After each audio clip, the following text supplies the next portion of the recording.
Okay. Good evening, everyone. I call to order the regular meeting of the Victoria City Council for May 26, 2020 at 6:30. The first order of business is the Pledge of Allegiance. I pledge allegiance to the flag of the United States of America and to the republic for which it stands, one nation, under God, indivisible, with liberty and justice for all. Hoorah. Okay, good evening, everybody. The couple of quick announcements. First, due to the continued COVID-19 pandemic, Victoria City Hall is temporarily closed to the public. It's anticipated that some or all members of the City Council will participate in upcoming meetings by telephone. And tonight we have four council members on the phone, and then myself and some of the staff are in City Hall. This is in accordance with Minnesota statute, section 13D.021. In addition, members of the public can continue to watch the public meeting live. There's a link, a URL link that you can find on the website, or you can watch us on Mediacom Channel 8. If you have questions about this process or problems with the electronic meeting procedures, please contact the Victoria City Clerk via email or by calling 952-443-4229. We appreciate your patience and understanding as we continue to navigate this unprecedented event. With that, tonight we have two more announcements. Easy for me to say. Proclamation number 2020-02, a proclamation to commend the graduating class of 2020 from School District 110, School District 112, School District 276, and Holy Family Catholic High School. Whereas members of the senior class of 2020 have proven to be resourceful, resilient, and courageous, and whereas school staff have gone above the call of duty in educating their students by teaching remotely and adapting to present circumstances created by the COVID-19 pandemic, and whereas graduation is typically a time to gather and celebrate this important milestone, and the graduating students of the aforementioned school districts will be participating in a graduation in a non-traditional manner, and whereas we encourage families, friends, and neighbors to safely congregate graduating students within their communities, now therefore be it proclaimed that the City of Victoria City Council commends the graduating seniors of Waconia Public School District, Eastern Carver County School District, Minnetonka Public School District, and the Holy Family Catholic High School for their academic achievements, and we wish them each good luck in their future endeavors. So here to all the graduating classes. Tonight, we also have another proclamation, number 2020-03, a proclamation to designate Thursday, May 28, 2020, District 110 School Appreciation Day. Whereas School District 110, which serves the residents of Victoria, Waconia, St. Bonifacius, New Germany, and Minnetrista, has its last scheduled school day on May 28, 2020. And whereas the education of Victoria school-age children is the foundation upon which economic, social, and intellectual strength of our community is built, and whereas School District 110 School Appreciation Day is an opportunity to recognize the hard work of District 110 in providing distant learning by teaching remotely to its approximately 3,900 students during the COVID-19 pandemic, and whereas Mark Miller, owner of the Qdoba restaurant in Waconia, will allow all District 110 employees who present their ID badge that day to receive a free entree at his Waconia Qdoba as their token of appreciation. Now, therefore, I, Mayor Thomas C. Funk of the City of Victoria, do hereby proclaim that May 28, 2020 shall be observed as District 110 School Appreciation Day in the City of Victoria on the 26th of May, 2020. And again, a round of applause virtually for all of our graduating seniors in all of those school districts. Good luck to all of you. Next, we have open forum. We do have a number of people that are going to speak in open forum that have signed up ahead of time, and I think they're all related to items later on the agenda. So we will get to them and ask them to speak when we get there. Most of it is related to item 6.2, the Marsh Lake Road improvements. With that, is there Alyssa? Okay, perfect. Is there anybody else that's called in for open forum? Not at the moment. Okay, nothing?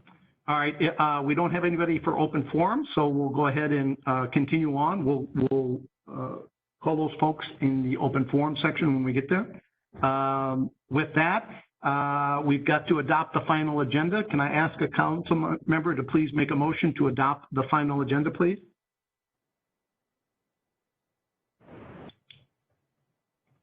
Crickets.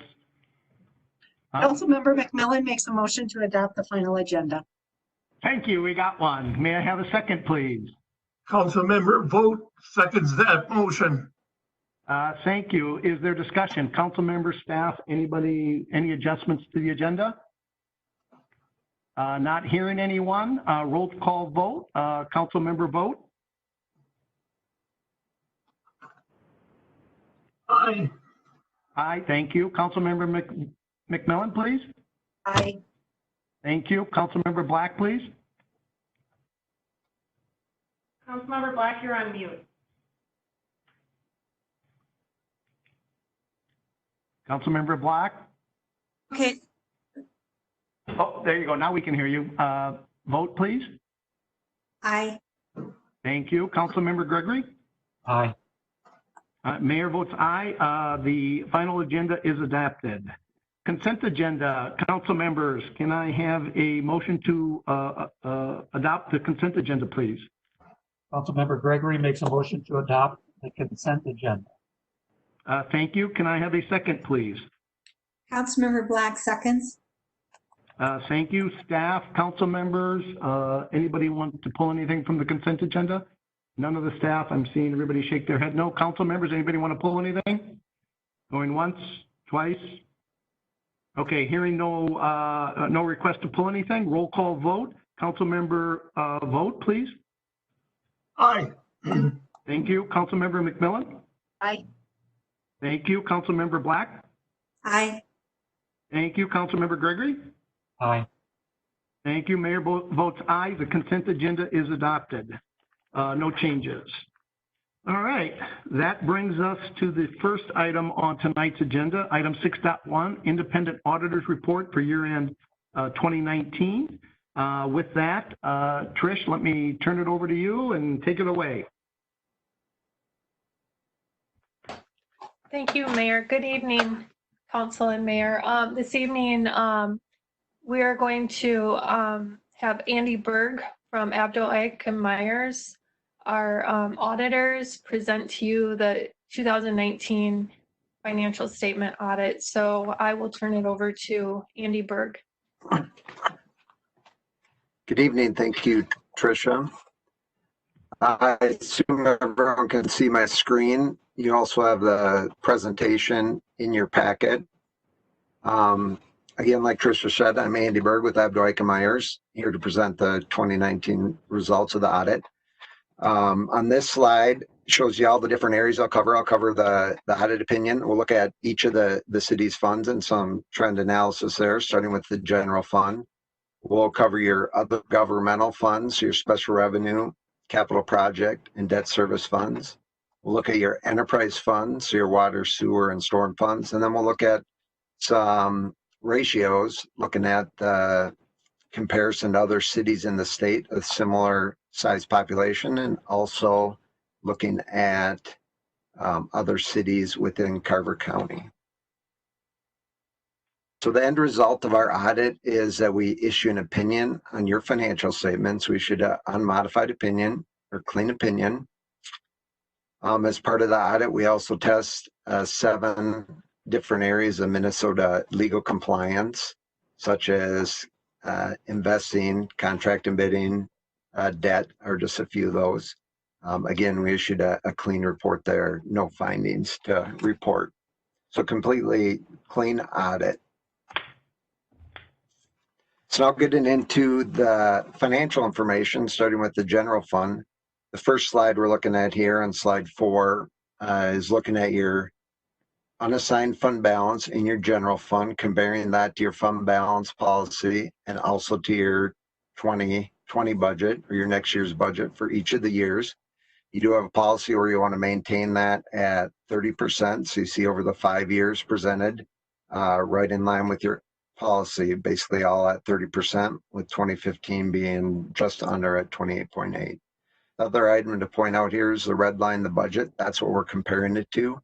The main reason for maintaining a unassigned fund balance in your general fund is to meet your cash flow needs. Your expenditures are somewhat incurred evenly throughout the year, where your main revenue sources are collected a couple times per year.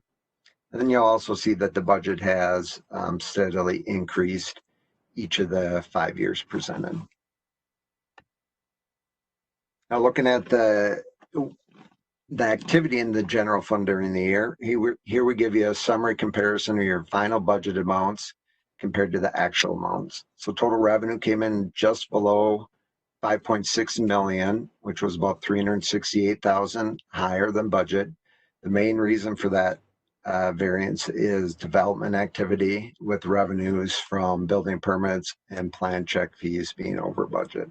Expenditures real close to budget, just over 4.3 million, about 48,000 budget variance, so under budget by about 48,000. So revenues in excess of expenditures of just under 1.3 million.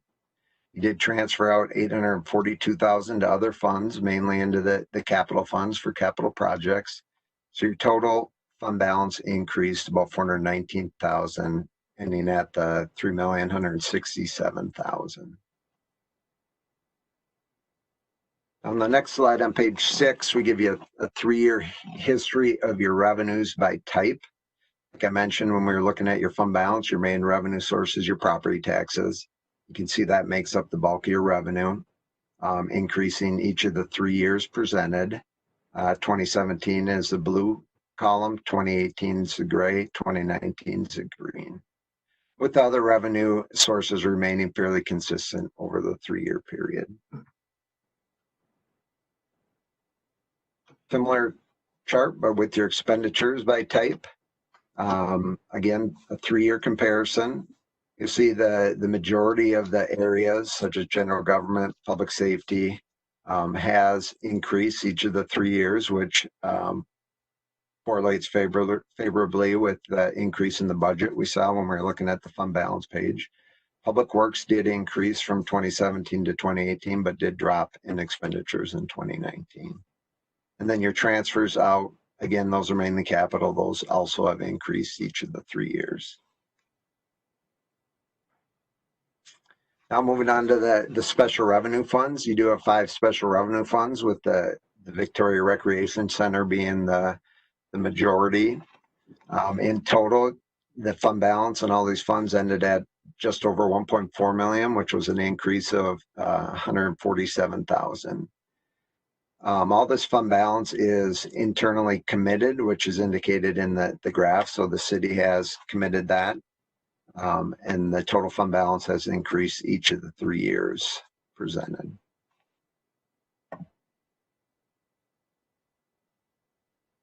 Moving on to the next slide, looking at your capital project funds. So we'll look at a couple different slides here. The first one's showing you the fund balance based on fund balance type. So you got your restricted is the second column there. So that's restricted through outside parties, such as your tax increment financing. That's restricted through that plan by the state, about 308,000 at the end of 2019.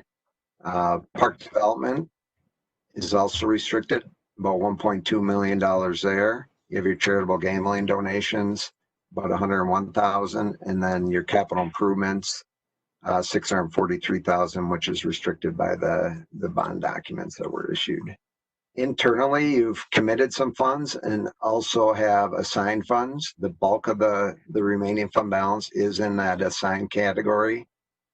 with a total at 3.9 million. You'll see there's about 4 different categories where you've internally assigned that. And then you have 2 where you have committed those fund balance related to your franchise fees and then your affordable housing program. And then you do have a deficit in your tax increment financing funds. 2 of the funds have deficits totaling about 400,000, which is anticipated to be eliminated with future tax increment collections. So in total, you have just over 6.7 million of ending fund balance in your capital project funds.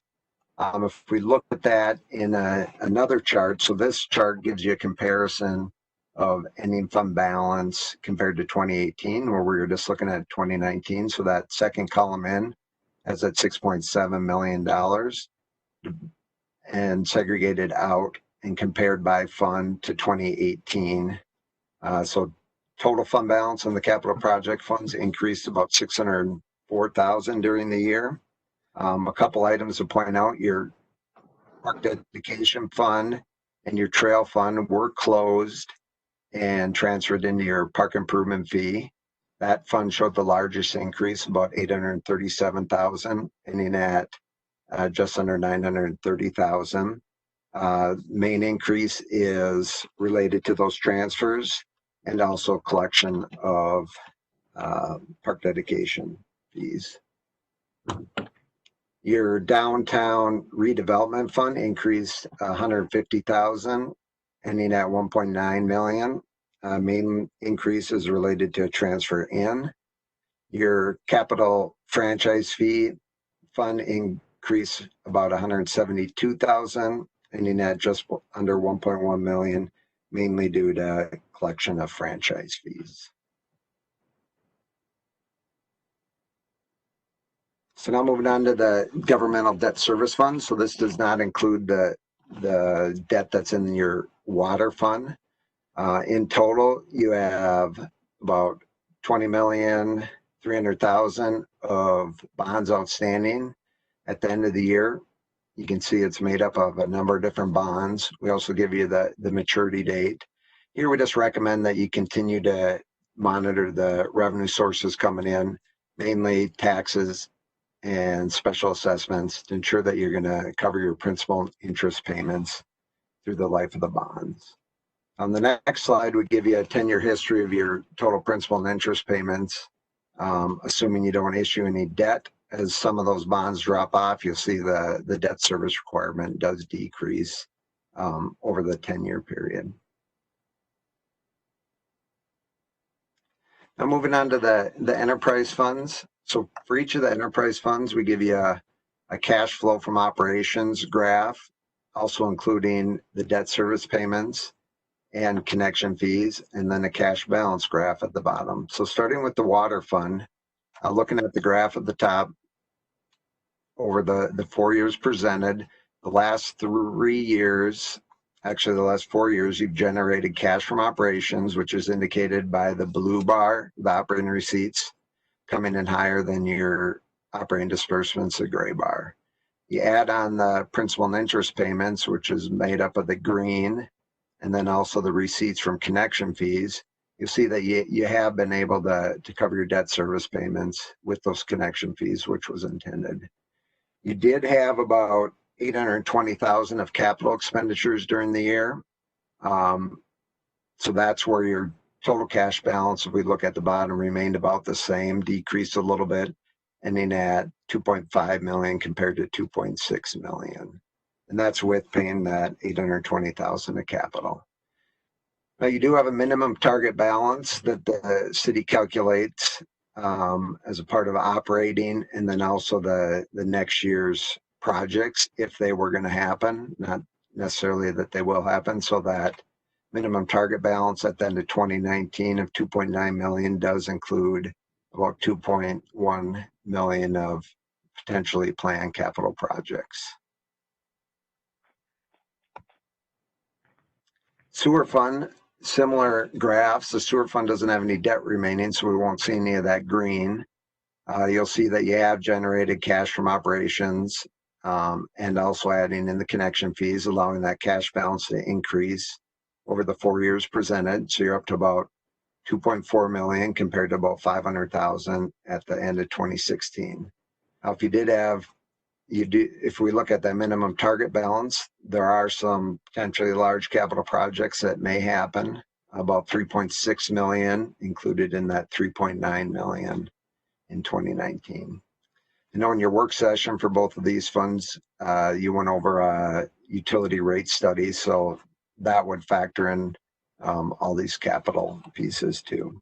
And then your stormwater fund, here again, looking at the top graph, you have generated cash flows from operations indicated by the blue bar being higher than the gray bar, allowing that cash to increase at the end of 2019, and in at about 524,000, up from about 227,000. And then looking at the city as a whole, cash and investments by fund type. So we covered all these funds. So you can see in total, your cash from 2018 to 2019 did increase, mainly in your capital project funds indicated by the red portion of that bar, and your enterprise funds, the water, sewer, and storm, indicated by that top portion, the light blue bar. So we looked at all these different funds in the previous slides. This just gives you a 3-year picture of your cash balance in total by all the funds combined. Now moving on to some of the key ratios, as I mentioned at the beginning, this is where we give you a 4-year comparison of the city, which is indicated by the blue line, in comparison to some peer groups. So the green bar is cities with similar populations throughout the whole state. The gray bar is all the cities within Carver County. So these two are tax-related ratios. The top one, the tax rate, you'll see there, very consistent over the 4-year presented below the peer group. Your taxes per capita did increase a little bit in 2019, right in line with both peer groups. Long-term debt per capita, here as you've been paying down that debt, you're on a decreasing trend over the 4 years presented, at about 2,300 at the end of 2019, right in line with other cities of similar population and below the cities within Carver County. And then a couple expenditure ratios with the governmental funds. The top one is current expenditures. Again, a consistent pattern indicated by the blue bar, and the cities below both peer groups. Capital expenditures, that is going to fluctuate depending on what type of projects you have going on. So you'll see back in 2016, you had more projects than the other 3 years presented, with a drop in projects in 2019. And then the last ratio here is looking at kind of looked at this with the cash flows from operations in the water fund. Here you can see you're not generating sufficient cash just from operations. You're utilizing connection charges to cover your debt service too, indicated by being below 100%, right in line with other cities in Carver County and below the 4th class cities, so the cities with similar population throughout the state. So with that, I'd be happy to take any questions. Thank you, Andy. Council members, to make this a little easier, why don't I call on you individually for any comments? Council member Vogt. This is Council Member Vogt. I don't have any questions. It was a very good presentation. The numbers look good. That's it. All right. Oh, sorry. Thank you. Council member McMillan, questions or comments? No comments. All right. Thank you. Council member Black. This is Councilmember Black, and I don't have any questions. I just wanted to comment that I thought it was an excellent presentation, and I'm really impressed with the work that staff has been doing to make sure our city is stable. Thank you, everybody. Perfect. Thank you. Council member Gregory. I'd like to second that. I think our staff is doing a wonderful job in keeping the finances looking really good, keeping in good shape.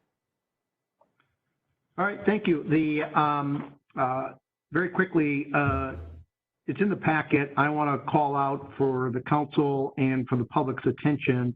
On page 2 of the management communication from the auditors, under the title Significant Audit Findings, paragraph 1 says, and let me read this, quote, in planning and performing our audit of the financial statements, we considered the city's internal control to determine the audit procedures that are appropriate in the circumstances for the purpose of expressing our opinions on the financial statements, but not for the purpose of expressing an opinion on the effectiveness of the city's internal control. Accordingly, we do not express an opinion on the effectiveness of the city's internal control.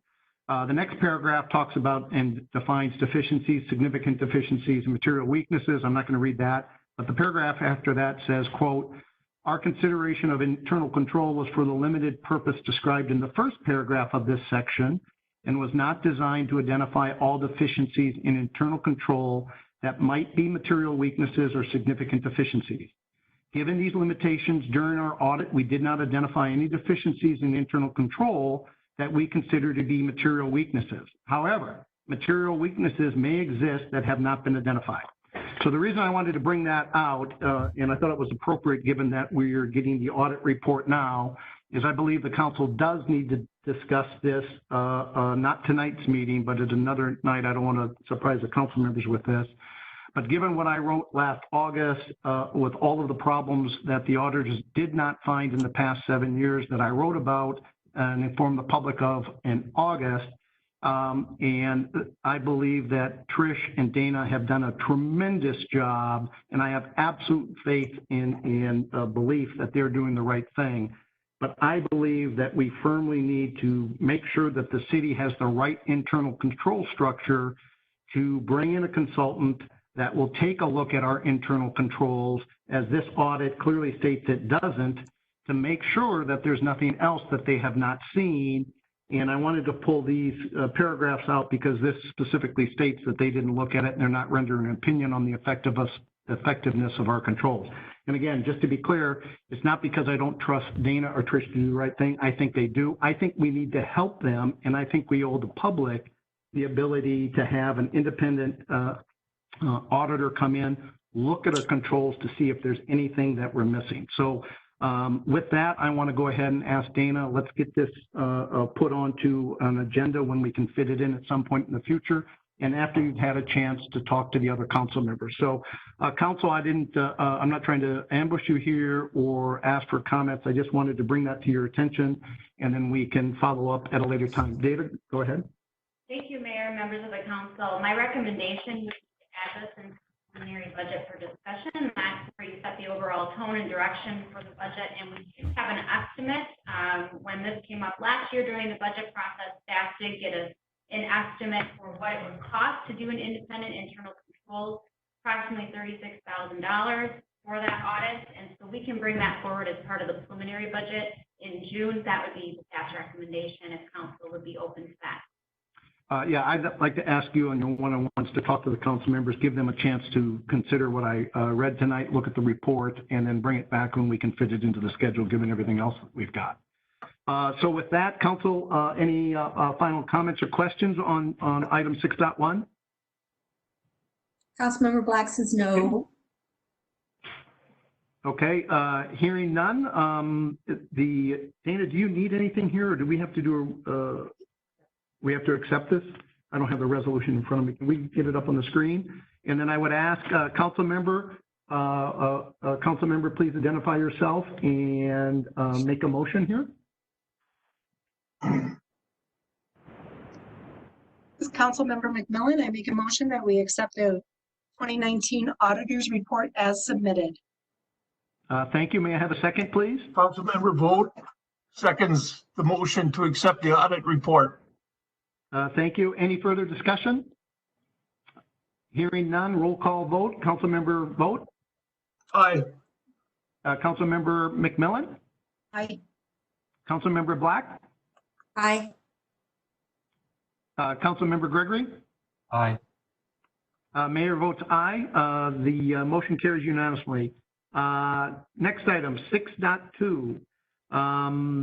This is Marsh Lake Improvements, Public Improvement Hearing, Order Improvement, Award Contract, and Authorized Geotechnical Services. Dana, could you step up for a moment? Do we want to do the presentation first and then do the comments and bring the callers in? Mayor, members of the council, yes, I would recommend that you have Kara do the presentation first and go. Okay, for those callers that are calling in, we do have, I believe, 2, and I've got 2 letters here, so we'll bring that up in the public hearing. In the meantime, let me turn it over to Kara. Kara, you have the ball. Great. Good evening, Mayor, members of the City Council. Hopefully you can all hear me.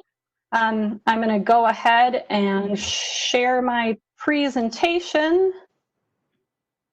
And hopefully you'll get to see it in full screen mode. Melissa, am I in full screen mode? Here you are. Perfect. All right. So I have a number of slides to go through here tonight. A majority of them are similar to the presentation that was in your council packet that I presented to the neighbors at a neighborhood meeting on the 18th. But it does have some updated information because we've opened bids and so have some additional information at this time.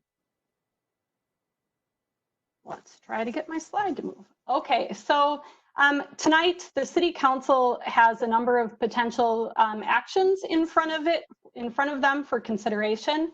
And we will go through these in detail, but I wanted to highlight them here before I go through the presentation. The council will be considering approval of a resolution ordering the improvement of Marsh Lake Road. The council also has a resolution for consideration to award a contract. There's also a request that the council consider authorizing AET Inc. to complete geotechnical testing services for the project. And then 2 other actions that the City Council could consider is the council tonight could direct staff to not proceed with the assessment process for this project going forward if the council determines that it doesn't want to consider assessments anymore for this project. Alternatively, the council could also direct staff to pursue an agreement with Laketown Township pertaining to the assessment of the properties located within the township. So just quick highlight, the project scope does include the removal of the existing gravel and the construction of a 9-ton road with sand, aggregate base, drain tile at low points in the road, as well as replacement of culverts, placing new pavement, and then of course restoring any areas that are disturbed adjacent to the roadway. In general, what the council had previously authorized was that the proposed improvements would match the existing horizontal and vertical alignment of the road. The finished roadway width will be 32 feet wide, so 28 feet of pavement and 2-foot gravel shoulder on either side. So we are, creating a more uniform width. If you measured the roadway today, it isn't exactly 32 feet in every location, but that provided for the 2 driving lanes and a shoulder, as had been previously reviewed by the council. At the time design was completed, the estimated total project cost was $2.12 million. So since that time, we did open bids for the project just this past week. We were faced with a very favorable bidding climate as a result of other work being put on hold related to COVID-19. So the city did receive 10 bids for the project. You can see the bidders and their bids here on the screen. I just want to highlight that the engineer's estimate specifically for construction costs at the time of bidding was $1.5 million, and 8 of the 10 bidders came in underneath the engineer's estimate. The bid results are quite low compared to what we historically had been seeing for bids, but that's consistent with what other cities have been seeing that have bid projects since the COVID situation came into play. The other thing I would note here is that Schaefer Contracting is the low bidder for this project. They are not a contractor that has historically bid on projects within the city of Victoria.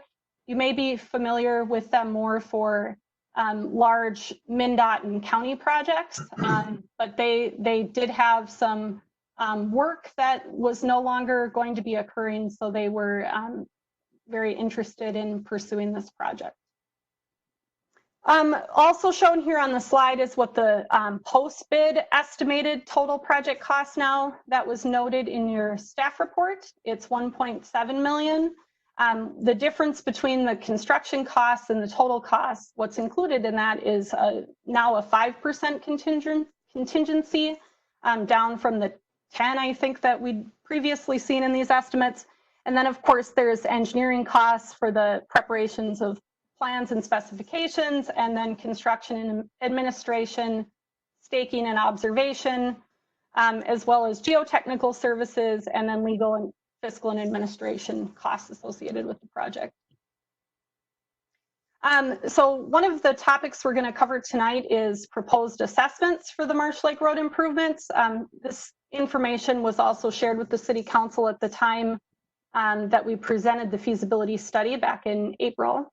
But relative to the city's adopted assessment policy, which was put in place in 2003, most projects that have been reconstructed in the city, 50% of the street and storm sewer costs have been assessed to adjacent property owners. There's been some exceptions to that 50%, and that would relate to projects where we had some state aid funds available.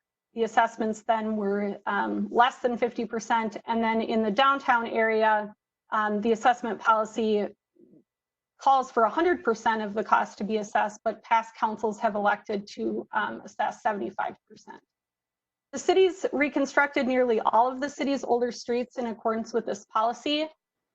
This next slide here just highlights, since 2003, the city has issued bonds for $24 million worth of street improvements for all the streets shown in green on the attached map. So all the property owners who live adjacent to a street shown in green have paid a special assessment when their road was improved. The streets shown in blue are roads that were constructed with a 2-foot sand section and drain tile by the developer, and the property owner paid for the cost of that improvement in the cost of purchasing their lot. The roads shown in purple are the roads that have yet to be completed. At the time of this map, they're identified as unplanned. We put this map together back a couple of years ago, so that's why Marsh Lake Road is showing up as purple, unplanned. But now, of course, here we are prepared to move forward with that. So when it came time to do the assessment calculations for Marsh Lake Road, using a typical plan to assess 50% of the street and storm sewer costs, that resulted in assessments ranging from $29,000 for the single family lots up to $176,000 for the larger developable parcels. Per state statutes, assessments must not exceed the special benefit resulting from the improvements. Staff noted that these computed assessment amounts using that 50% basis would likely be in excess of the special benefit resulting from the improvements. So we sought to come up with a different methodology for determining an assessment amount for this project. And what we did was we went back to a previous project that was somewhat similar in nature, and that was the 78th and Cochia improvement project. We took that baseline assessment amount and adjusted for a couple years of inflation, which then brought us to the proposed assessments for this project. So those assessment amounts range from $11,800 for the single family homes up to $70,800 for some of the larger undeveloped parcels.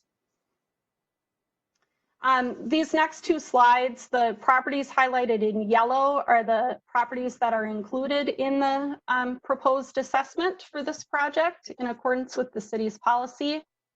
So you'll note that the homes up on, say, Woods Drive, for example, or Waters Court that back up to the Marsh Lake Road project are not included in the proposed assessment because under the city's assessment policy, they would be assessed on the road for which they have driveway access. So they aren't included in this calculation. This is just showing the parcels on the east end of the project. This next slide here is a table summarizing all of the amounts. This is the same information that was presented in the city council meeting where we reviewed the feasibility report. So in accordance with the city's policy, we would recommend that the assessments be levied over a 15-year period for a project like this. The interest rate would likely be the coupon rate plus 2%. The policy does provide for the deferment of special assessments that relates to retired persons and disabled persons with low income, meeting certain low income limits. They would be eligible for a deferment. The city council would also have the authority to consider deferring the assessments on any undeveloped parcels. That would be something that the city council would include in a resolution at the time the assessments were approved. Under the deferment in these scenarios, interest is accrued and the maximum length of deferment would be equal to the assessment payment period. So in this case, we're recommending 15 years. On this project, we also have some parcels that are in green acres. And so interest would actually continue to be accrued, but the city attorney has informed us that those assessments would become due within 90 days of the bonds maturing, provided that the property stays in green acres over that period of time. If they lost their green acre status, then the assessment would become payable sooner than that time frame. So what's particularly unique about this project compared to other projects within the city, the properties on the south side of the project are located within Laketown Township. The city does not have the authority to assess properties outside its municipal boundary. Now, if the city council wanted to pursue assessments of the properties today that are located in Laketown Township, the council could direct staff to pursue an agreement with Laketown Township for the township to levy the assessments. If pursued, a typical agreement would provide for the township to levy the assessments, collect the money, and pay those collected assessments back to the city of Victoria. This would be similar to the agreement that the city just entered into this past year with the city of Chanhassen related to the Minnewaska improvements. That road is located in the city of Chanhassen, but there's Victoria residents abutting the project. So in that case, the city of Victoria agreed to collect the assessments for the city of Chanhassen and then pay them to the city.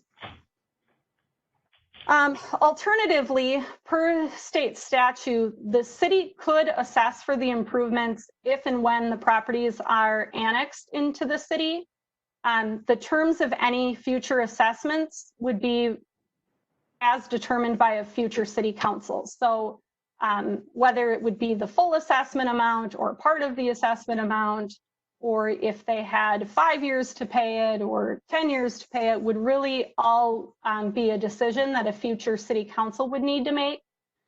Staff has noted that we don't currently have a means for tracking these potential future assessments. So if that's the direction we're headed, the city will need to come up with a mechanism to make sure that that information is available if a future property owner approaches the city for annexation. I will note that the city has no current timeline to annex the subject properties associated with the Marsh Lake Road improvement. And under the current agreement that is in place with Laketown Township, the property owners would need to petition for annexation in order for the council to consider annexing those properties. So the reality of that is that the assessments for the properties in Laketown Township may never be collected under this scenario. In terms of the project schedule, so we opened bids on the 21st. We're having the public improvement hearing tonight. If the city council approves moving forward, we would anticipate having a pre-construction meeting in June and issuing a notice to proceed to the contractor. There is some permits that are still being obtained that hopefully will be in place pretty quickly here for the project. But that's the contractor I do know is enthusiastic about getting started soon.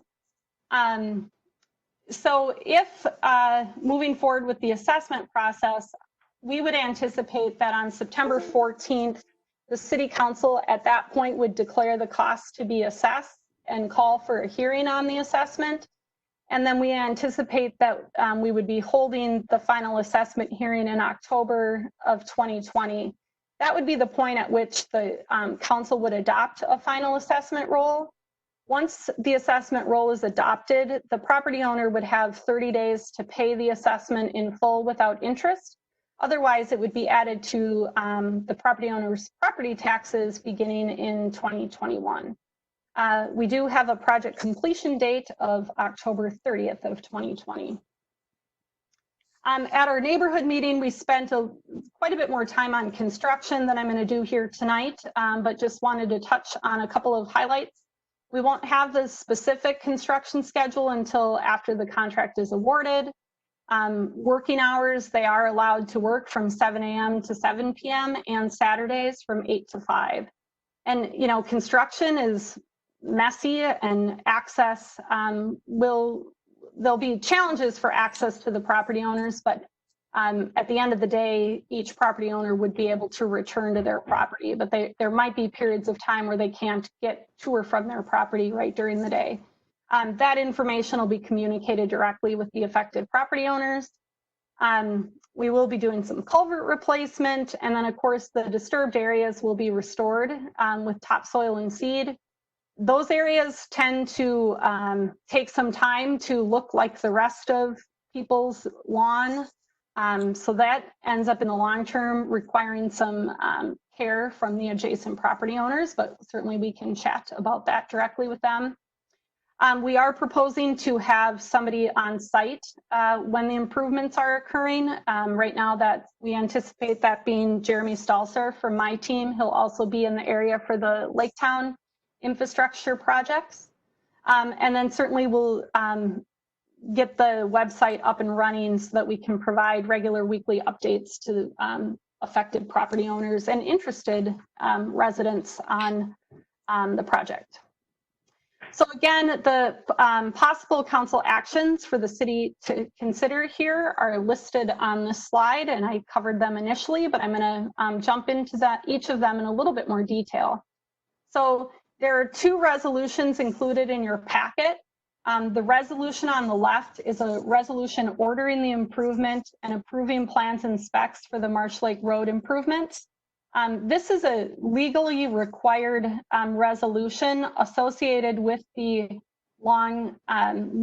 process for assessment. So if you read the whereases and you read the now therefore be it resolved, essentially what the city council would be determining is that the improvement is necessary, cost effective and feasible, that the improvement is ordered as proposed in this resolution, the plans and specs are approved and are filed with the city clerk, and that the city council declares its official intent to reimburse itself for the costs of the improvement from proceeds of a tax exempt bond.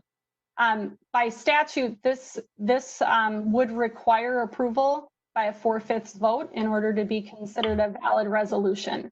But I would note that there isn't anything specific in this resolution that says that you will be assessing for the improvements. The actual action to assess for the improvements doesn't occur until the final assessment hearing that under this process would occur in October, unless the council directs us to not continue in that direction. The second resolution is a resolution accepting bids and awarding a contract for the project.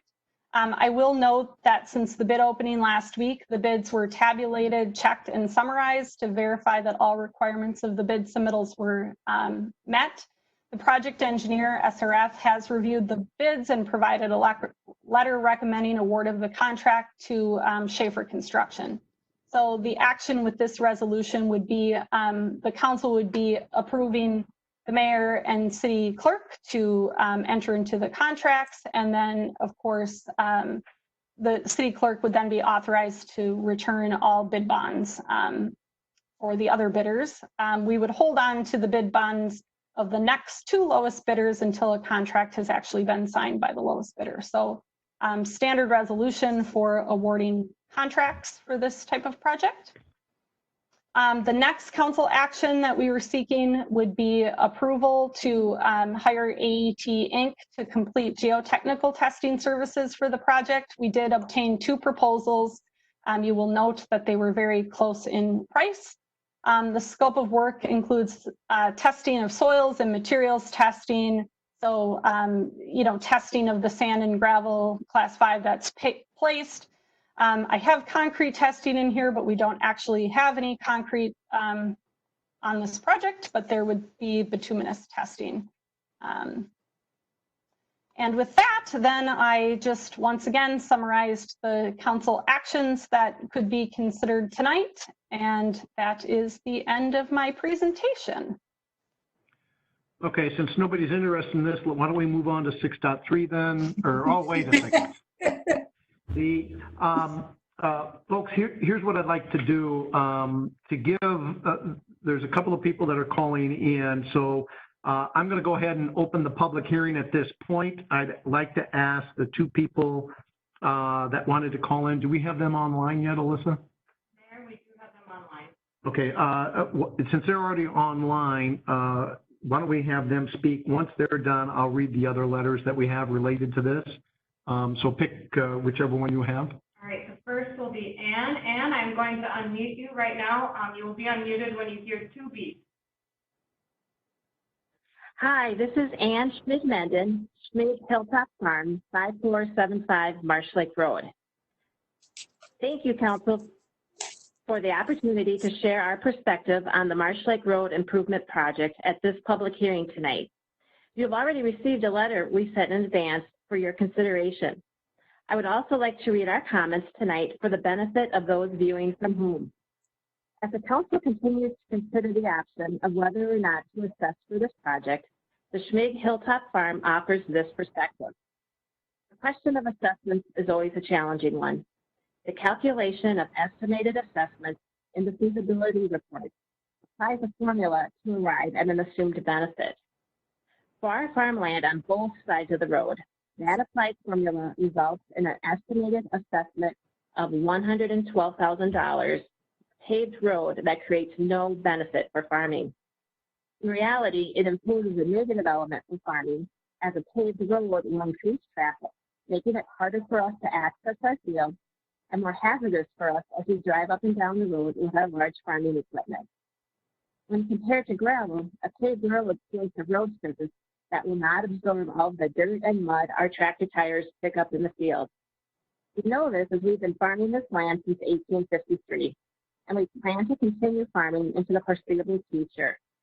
Gravel was great for farming. While we understand the need for this road to be paved, at the same time, we did not ask for it to be paved. To then be asked to pay such a large portion of the cost for an improvement that offers no benefit for farming places a disproportionate burden on us. The city's interpretation of the Greenacre statute, as the entire assessment is due at bond maturity, could force the family farm out of farming after those 15 years. Farming is tough enough as it is. Is this really the route Victoria wants to go? This planned assessment would also likely lead to litigation this fall to contest what we would deem to be an excessive assessment. This road is not an improvement for farming. This road is being paved to improve the experience of travelers that is created by residential growth. The rural appeal of this unique corridor is driving that growth. Marsh Lake Road is a connector road, and it is this connector quality that is spurring the road improvement. The city has an opportunity to look at the broader scope of benefit with this project. Who benefits the most from this? It's not the farmers, nor the rural residents being assessed. It is the larger community of Victoria who are the benefactors of this project. The Council has a prime opportunity to take a fresh look at this reality through the lens of this greater benefit, and doing so offers compelling reasons to look at options beyond assessment. Thank you. All right, thank you. And before we have the next caller, let me read this because there may be others that want to call in. I want to give them the instructions. So let me read through these instructions, then we'll get the second person on the phone to go. I'll read the emails, and this will give anybody else that wants to call in time to call in. So for those that haven't called in but want to speak on tonight's item, you can go ahead and call area code 408-418-9388 and enter the meeting ID number. That number is 126-981-6339. Again, the telephone number to call is area code 408-418-9388 and enter ID number 126-981-6339. Callers, once you've called in and your line is unmuted, you'll hear the two beeps. That's your cue that you're unmuted. Listen for those two beeps as an indication that it is your turn to speak. Alyssa will then go ahead and acknowledge you and say you can go ahead and go. So if there's other people that want to call in, please call in now. With that, we'll go back to the second caller. Alyssa, if you will, please. Thank you, Mayor. Jacob Steen, we have you up next. We'll unmute you now. Excellent. Thank you, Mr. Mayor, members of the council. My name is Jacob Steen with Larkin Hoffman Attorneys. My address is 8910 Highview Court in Victoria, and I represent the Marsh Lake Hunt Club, which is located in Laketown Township on Marsh Lake Road.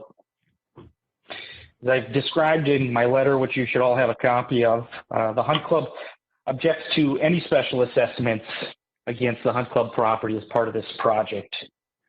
Of course, the staff has indicated the council does not have the authority to specially assess properties outside of its jurisdiction. But even if it did, any benefit of this project would be a general benefit for the general motoring public. It is not a special benefit and is not a benefit for the Hunt Club property. Staff has indicated that one option would be to pursue a joint powers agreement with Laketown Township, and we would discourage this approach as it would be likely ineffective.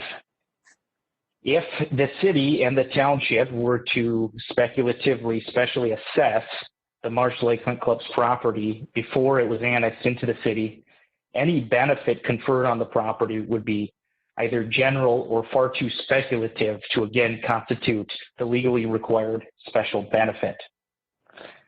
And lastly, as staff has indicated, some really positive news, and that is that the bids have come in significantly under budget to the tune of approximately $400,000, which coincidentally is approximately the same amount of money that the city is proposing to specially assess against properties along Marsh Lake Road. So as a taxpayer and a resident, I would frankly encourage the council to abandon these special assessments for the road altogether. You found your savings, and by doing so, you can avoid incurring the additional cost of fighting appeals, which unfortunately appear to be inevitable. Thank you. All right, thank you, Jacob. With that, I've got two letters here that I'm going to read. Actually, I probably won't read the second letter, but let me get to that in just a second. So let me start with this one. To Victoria City Council, this is from Jeremy and Lisa Rock, 5925 Marsh Lake Road, regarding public improvement hearing for Marsh Lake Road, date May 26, 2020. Thank you for the opportunity to share your perspective on the Marsh Lake Road Improvement Project. As the council continues to consider the option of whether or not to assess for this project, we would like to respectfully share our perspective. The very suggestion of road assessments is always likely to cause discord in a community, as no one likes the idea of having to pay a large sum of money for a road improvement. However, we want to be very clear that the opposition that you are hearing from the residents that live along Marsh Lake Road is not a case of simple and general distaste for assessments. While we understand that this road paving project has been under consideration by this community for a long time, we also understand that the motivation for this road paving project is not a request from any of these residents along the road. This project has always been a matter of agreement between the city and the township that whenever there was a significant residential development along this roadway, the city would ensure that the road would be paved to alleviate the township's responsibility for grading the gravel of the existing roadway. Even after the city annexed the roadway into the city limits, there was still a contract with Lake Town to grade the gravel road, and the city has continued to work toward paving the road as a tool to make development more attractive in this area. We strongly urge the city council members who ask themselves a simple question about this project, quote, who is benefiting from this road pavement project, unquote. As a pass through the street, a collector street, and a local access street to neighborhood developments, the usage of this road by the landowners will be less than 2% of the daily trips. Calculations that are expected for the roadway after completion. How is it even close to fair to burden our landowners with 18% of the cost? And keep in mind, this is in addition to the negative impact to our property values that will be caused by the additional traffic counts of vehicles driving in our front yard for the rest of time. Lastly, this doesn't even account for the impact you are having on our farming neighbors. They are supposedly protected from being taxed out of farming by the Green Acres program, but you are effectively doing that by burdening them with an assessment that is excessive and without benefit to them. Even if you defer its payment, that just delays the inevitable impact of forcing them out of farming, which is the most honorable American profession of our rural history. Please take the time to think about what is right for your residents. We would like to hear you make a motion to stop using our city budget for pursuing an assessment that is simply unfair and move to remove the assessment process from this project. Thank you for your time. In addition, we got a letter from Jeffrey W. Jones, an attorney representing Jeremy and Alyssa Rock. And in summary, this letter, Dana, is going to be put out so people have the ability to see it for themselves. Okay, so the letter will be made available for the public so everybody can see it. But in essence, just quickly scanning the letter, I believe he is making statements similar to what Jacob Steen did, the attorney for the Hunt Club, basically that he thinks that there's no value there for the residents being assessed. So that may not be 100% accurate, but the letter will be posted so people can read it. But I think in essence, that's what he's saying. With that, Alyssa, have we had anybody else call in? Mayor, we have no other callers. Okay, at this point then, if there's nobody else, council members, can I please get a motion to close the public hearing? Councilmember Black makes a motion to close the public hearing. Thank you. Can I get a second, please? Councilmember Vogt makes a motion to close the public hearing, seconds the motion. Thank you. Roll call vote. Councilmember Vogt? Aye. Thank you. Councilmember McMillan? Aye. Thank you. Councilmember Black? Aye. Thank you. Councilmember Gregory? Aye. Thank you. I also vote aye. The public hearing is now closed. With that, we've got the resolutions. Tonight, we are not being asked to make a decision regarding the assessment process. But before we go further and look at the actual resolutions, let me go ahead and call on the council members for any thoughts, comments, questions that they may have. And let's start with Councilmember Vogt. Go ahead, please. So, Mr. Mayor, is the commentary here related to the resolution to go ahead with the road or the possibility of assessments? Well, I think we can discuss all of that, but the assessments will be discussed in great detail over the coming months. We're not being asked tonight to approve the resolution.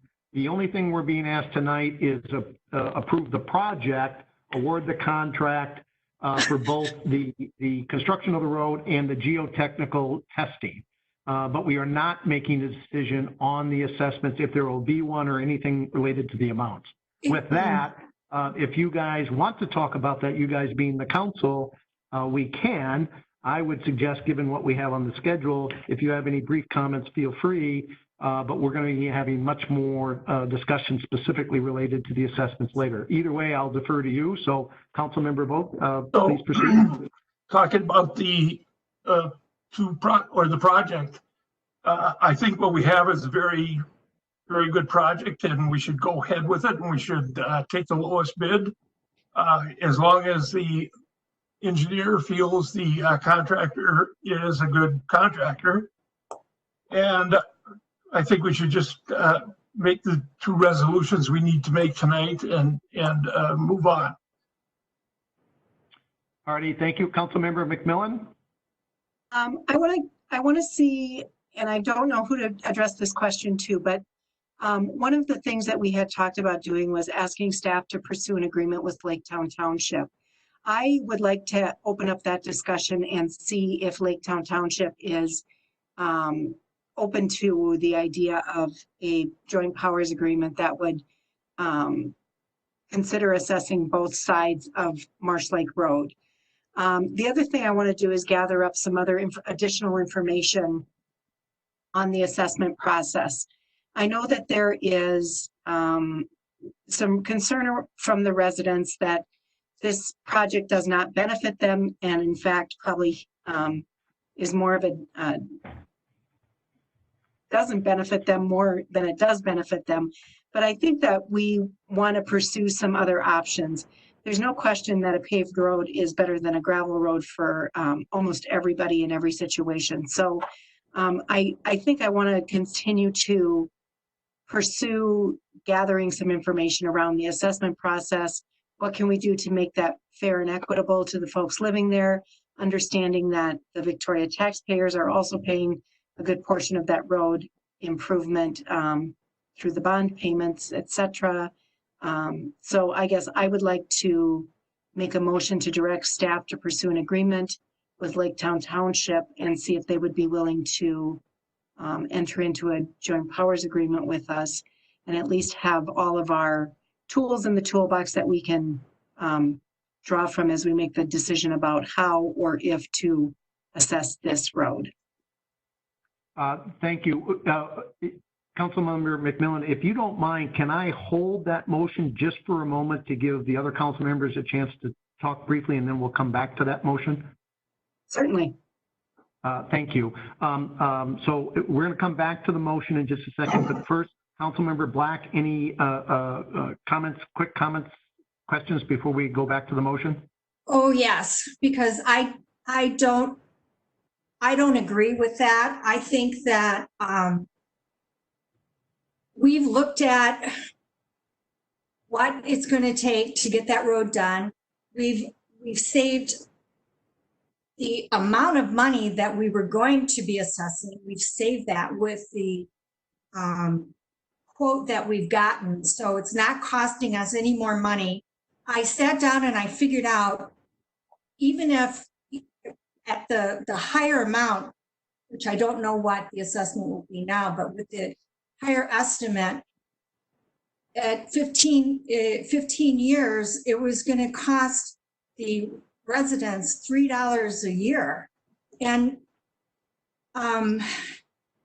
to put this kind of burden on, especially the farm, where it's going to cost like $100,000, I can't even imagine that.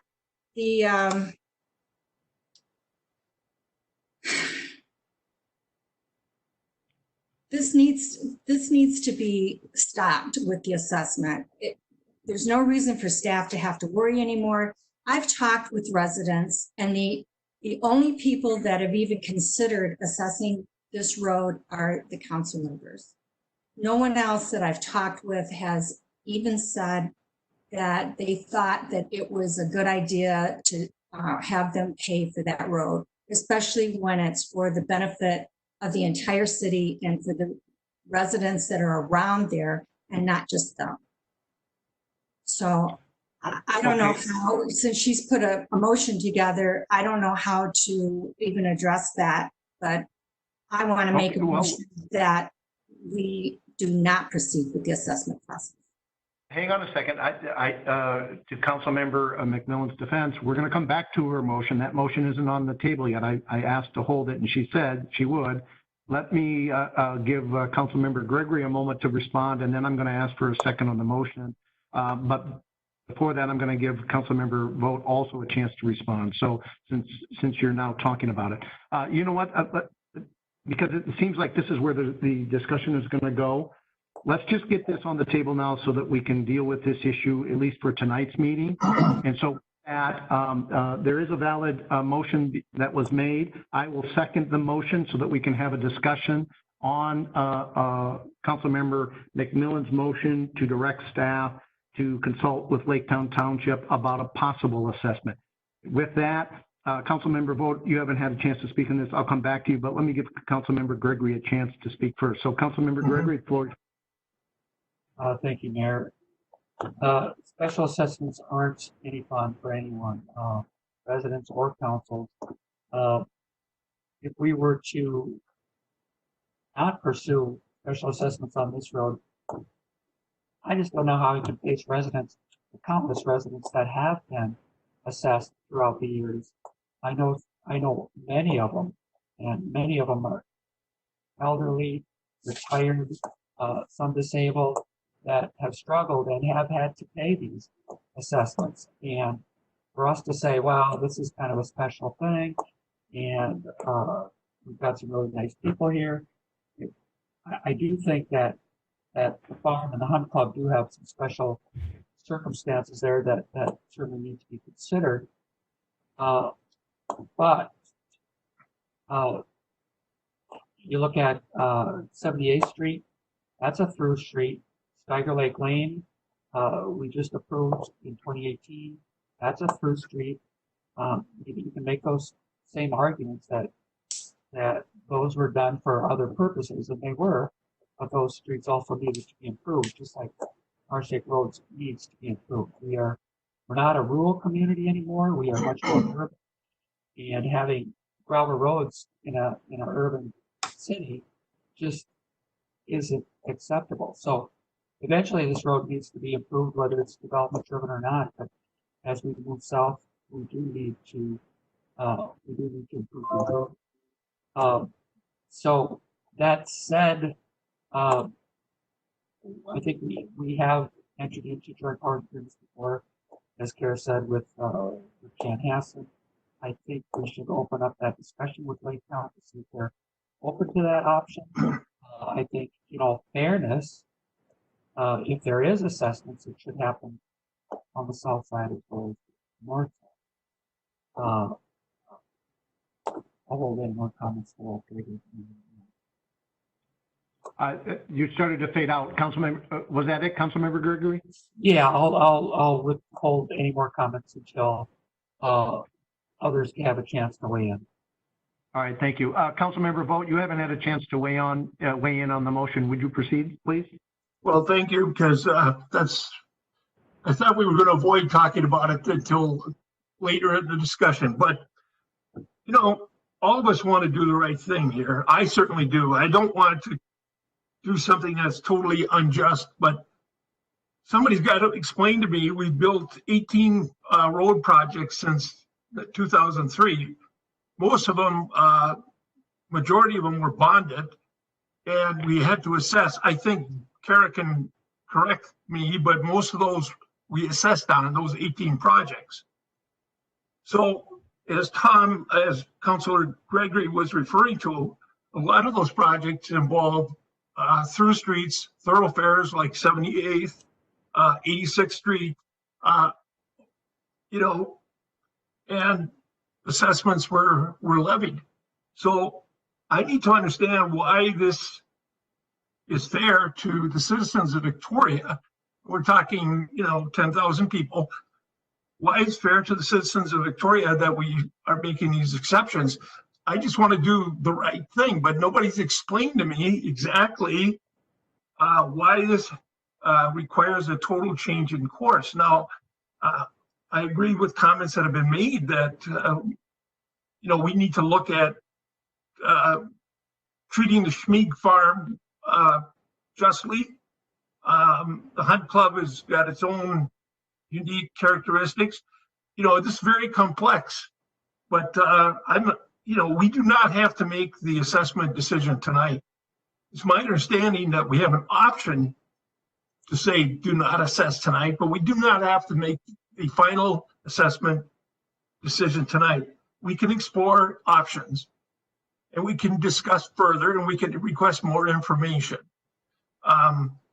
I've had a lot of good feedback from the residents on the road, and I appreciate the fact that they contacted me, and I appreciate their point of view. But as a council member, I'm supporting, my constituents are 10,000 people in this town. So I want to do the right thing. I'm not sure I understand it enough to make a decision. Certainly exploring something with Carver County should be still on the table. So that's about as much as I can say. All right, thank you. The only, excuse me, the only thing I have to add here is, again, we are not making any final decision on an assessment tonight. I would like to have more information, and I think one of the things that we have to have known before we do make that decision is whether or not an agreement with Lake Township is even available, even if they would consider it. So I'm in favor, and I believe we should at least talk to them. Whether we get an agreement with them or not, we should at least have that information available to us. Plus, I agree with the other comments that I heard from council members. We've done other through roads and connector roads, and those folks have been assessed. I don't know how you justify that they can get assessed, but these residents don't. So either way, we're not gonna, I don't think we should spend more time because tonight we are not making that decision, but I do believe we do have a valid motion to direct staff to see, to talk to the Lake Township to see if they can get some sort of an agreement in place. And I believe that's a wise and prudent thing that we should do, because I believe each side of the road is going to benefit from the project, and so we should proceed with that. With that, if there's no more further discussion on this motion from council members, I'm going to call for a roll call vote. So last chance, council members, anything else to add? This is Councilmember Black. I just wanted to. Go ahead. I just wanted to have you think about another option. When this resolution was created in 2003, it was because all of the roads needed to be redone, and there was no way to pay for that without having to do the assessments. And, we had 4,000 people. Now we have 10,000 people. Now we've done almost all of the roads. This is an excellent opportunity, starting with Marsh Lake Road, to change the way we do our policy.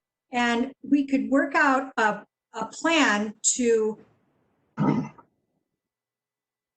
change the tax base so that everybody's paying maybe a little bit more, but then they don't ever get assessed for roads again. And then it's all done. Sorry, Councilmember. Let me interrupt you, because we are going to be talking more about the assessments, and you're raising a new topic that's not part of the motion that's on the table. And I'd be more than happy, and I'm sure the council would be more than happy to discuss that. But let's do that at the proper time and get it noticed, because when you start talking about changing the entire assessment policy, that affects a lot more people than are probably listening or paying attention to tonight. So okay. It's a valid question. I don't want to say that we are not going to discuss it, but it's not tied to the motion that's on the floor at the moment. Okay. So do you have any final comments related to the motion? No, thank you. Okay. With that, I'm going to call for a roll call vote. Again, a reminder for the council, the motion is to direct staff to engage with Lake Township to inquire and determine the possibility of entering into a joint powers agreement, similar like what we did with Chanhassen. Councilmember McMillan, did I describe that correctly? Is that yes. What you wanted? Correct. Okay. With that, roll call vote. Councilmember vote. Councilmember vote says aye. Thank you, Councilmember McMillan. Aye. Thank you, Councilmember Black. No. Thank you, Councilmember Gregory. Aye. Mayor votes aye. Motion carries 4-1. Councilmember Black voted nay. So Dana, you have the direction from the staff. With that, I also, based on Councilmember Black's comment, when this comes up, if you would make sure you get some more information from Councilmember Black, we'll get that on a upcoming council agenda as far as her comments about changing the assessment policy and instead of doing assessments, I think her thought was maybe changing the taxes. We don't do assessments, but let's get them on, let's capture that correctly with her and get that on a future council meeting. Mayor, would you? I just want to make sure that my blanket down. Mayor, It's cold in City Hall. I just wanted to make sure that we've got consensus from 3 of you to bring that back, Yeah, there was 4 of us that voted for it. or including My, for Councilmember. Oh, I'm sorry. Oh, for Councilmember Black. Policy. I'm only. Yep, got it. Councilmember, I think you heard my discussion with Dana. Councilmember Black wants to bring this discussion up. My suggestion is we do that at a future meeting when the public's noticed so that they can participate. Is there any objections to that? This is Councilmember McMillan. I have a question. Yep, go ahead. Are we trying to change, are we discussing the entire assessment policy? Is that what Councilmember Black is suggesting, or are we looking at additional options within to assess this particular road? I think, Councilmember Black, I don't want to speak for you, but my assumption is you were talking about changing the overall policy, and of course that does tie into the assessment on Marsh Lake Road. Is that Yes. correct? Do you want to clarify Yes. that? yes. I'm talking about changing the entire policy. Okay, so If that's- Okay, if that's the case, what I would like to see us do is talk about the options within this project. I'm not in favor of going back and rewriting the entire assessment policy at this point. okay, Councilor Councilmember. Go ahead. Councilor Bolt, I agree with what Councilmember McMillan just said. Changing our assessment policy, which also changes our tax levy policy, which changes our whole strategic plan, is not something that we can do, in a short period of time. We Right, no, basically, if we want to consider changing our assessment policy and our tax levy policy, that should be part of our planning process and be given a lot of thought and put get a lot of feedback from the public sector. But I don't know if we can physically do this adequately and quickly enough to keep this project, the Marsh Lake Road project moving. Right. Let me make sure we stay focused here, folks. The Councilmember Black wants to talk about it. That doesn't mean that we are going to change it. I'm just looking for consensus for staff. If this is something that the council wants to bring back for a discussion, whether or not we do it, it would be dependent on that discussion. So are you opposed or in favor of having this brought back, the assessment policy as itself, for discussion in the future? So I'm in that's the favor of question discussing it in the future, Mr. Mayor.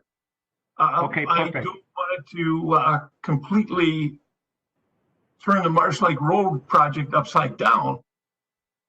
I think it's a very complicated subject. All right, perfect. So you're not opposed to a discussion. Councilmember McMillan, are you opposed to having that discussion? At some point in the future, I should add. I guess I don't want that discussion to derail what's going on Marsh Lake Road. And I think Councilmember Black wants to include a whole new assessment policy consideration that would also include Marsh Lake Road. I'm thinking that, so I'm not in favor of having that discussion as part of a discussion on how we handle the assessments on Marsh Lake Road. I think. Okay, no, that's fine. I understand what you're at. I'm just trying to make sure that we give clear guidance Mayor? to staff. Yeah, go Mayor, ahead. I think we can do this. I think we can do this. I think we can look at all the options for Marsh Lake Road without derailing any of the construction or the proceedings going on with Marsh Lake Road. Considering that we want to, if we want to rethink an entire assessment policy, I think that is more of a strategic planning thing, and I'm not sure it's appropriate to ask staff to bring that up for consideration outside of a strategic planning, or it doesn't. It doesn't feel like it fits.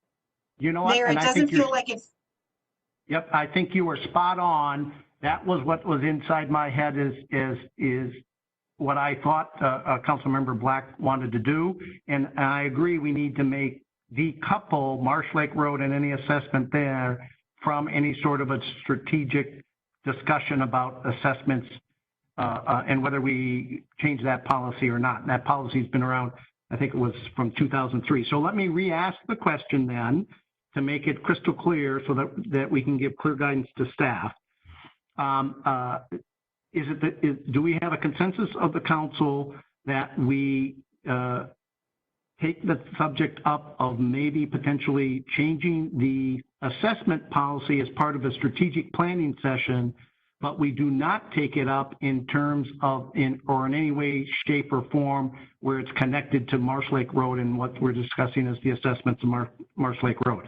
I think I'm hearing that, Councilmember McMillan, that's what you would be okay with discussing. Councilmember Vogt, I think I heard that's what you would be okay with, where we decouple the two. Councilmember Gregory, do you have a point of view on this? I think I agree with Councilmember McMillan. I think if we try to introduce this as redoing the assessment policy as part of Marsh Lake Road, I think it really muddies the water and gives people another thing to latch on to work on this. As Councilmember Vogt said, this is going to be a complicated process considering we've got the Hunt Club, we've got the Schneeds, we've got the meat cutter property. All of those really make this a complicated process. And if we throw changing the assessment policy into that mix, now we've really muddied.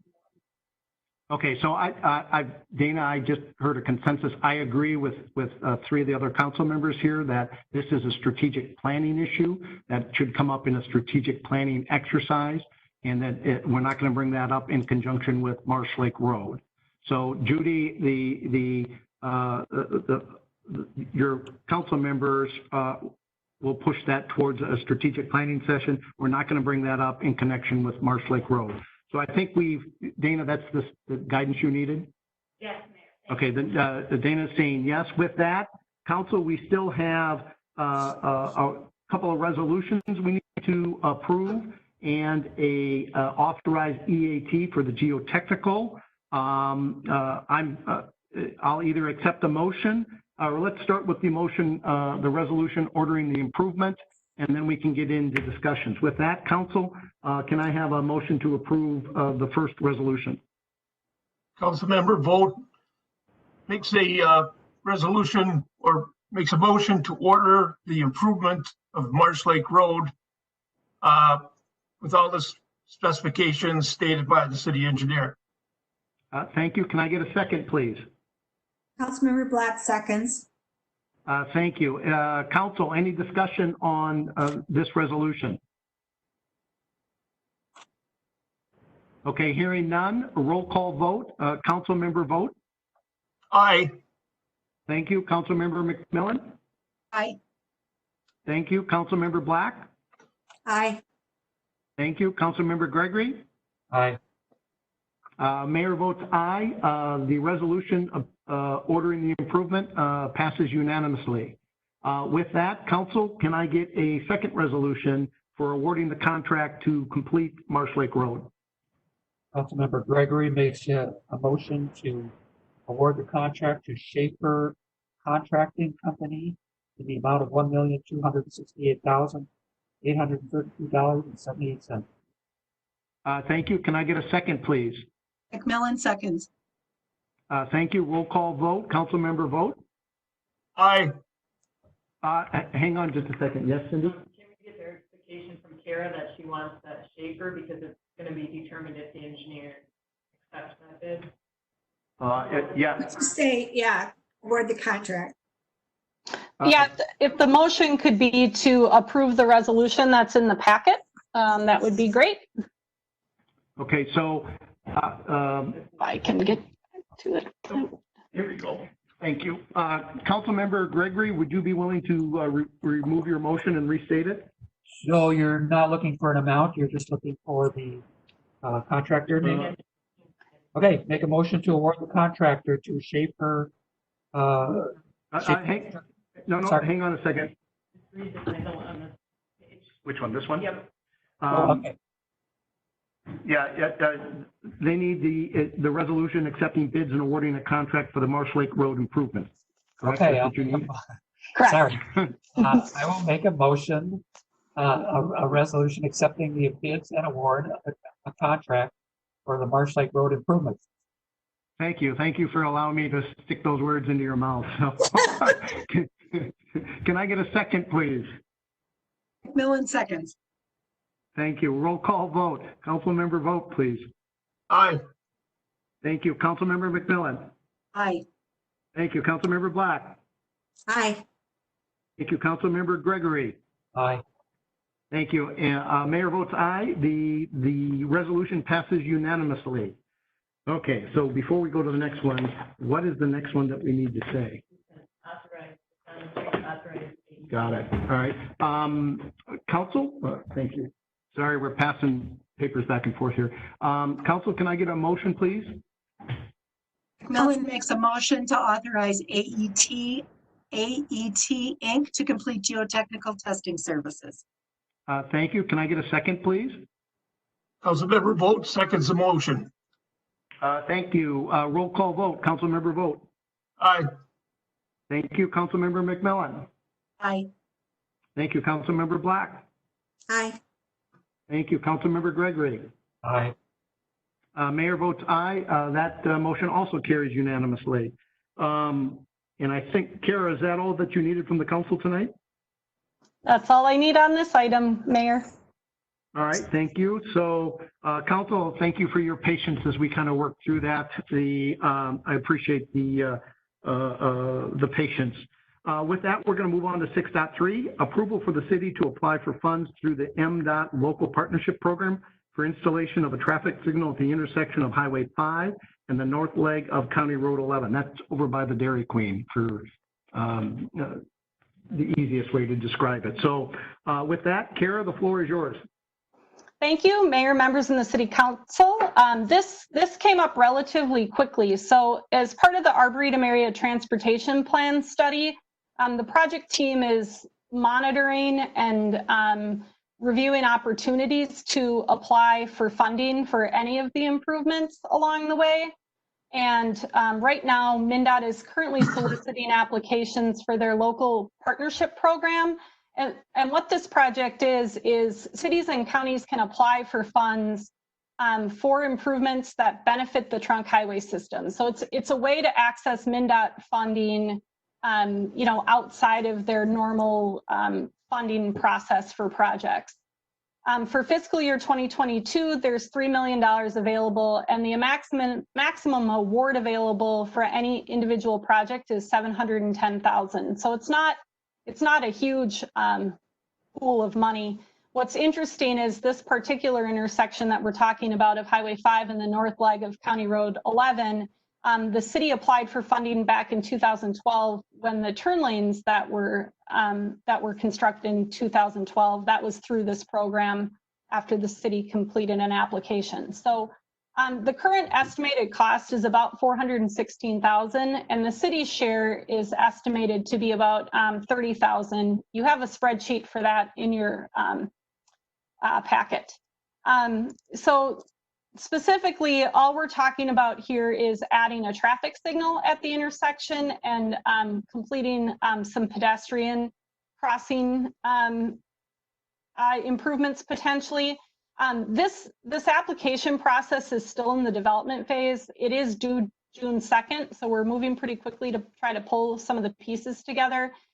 This graphic that you see here does show a desire to relocate the Dairy Queen entrance as part of this project, but that's something that we're continuing to discuss. From a long-term perspective, the city has talked about looking to incorporate access to Dairy Queen from the 13.5 acres site. And so what the team has discussed is it may make more sense to not relocate that access as part of this project, but continue to pursue incorporation of access long-term. My staff report notes that MnDOT and the county have expressed support for this application, but we did get a curveball today from a traffic engineer at MnDOT who indicated that from a traffic perspective, they may prefer to see a roundabout at this intersection. So the project team has been looking at both a roundabout and a traffic signal for this intersection and determined that from a cost benefit perspective, the traffic signal made more sense. So we're going to continue to have that conversation with MnDOT going forward towards the application process. But we do think this, if this project were to be funded, it would be a good opportunity to get some additional improvements on the corridor. Mayor and members of the City Council may recall this intersection was flagged quite a bit by citizens as needing improvement, particularly after the daycare center relocated here. We right after it opened got a flurry of activity looking to have this intersection improved with the signal. Additionally, the city had done some initial traffic analysis a couple of years ago that is really indicating that this is approaching meeting warrants for a traffic signal or a roundabout. So we do think the timing for this application is a good one. So we'll continue to work through the details, but what we are looking for from the City Council would be approval of the city to apply for these funds for this project as described. And with that, I would be happy to answer any questions. All right, thank you, Kara. Council, can I get a motion, please? Councilmember Vogt makes a motion to approve the city applying for funds through the MnDOT Local Partnership Program for installation of a traffic signal at the intersection of Highway 5 and north leg of County Road 11. Thank you. Can I get a second, please? Councilmember Gregory seconds. Thank you. Discussion?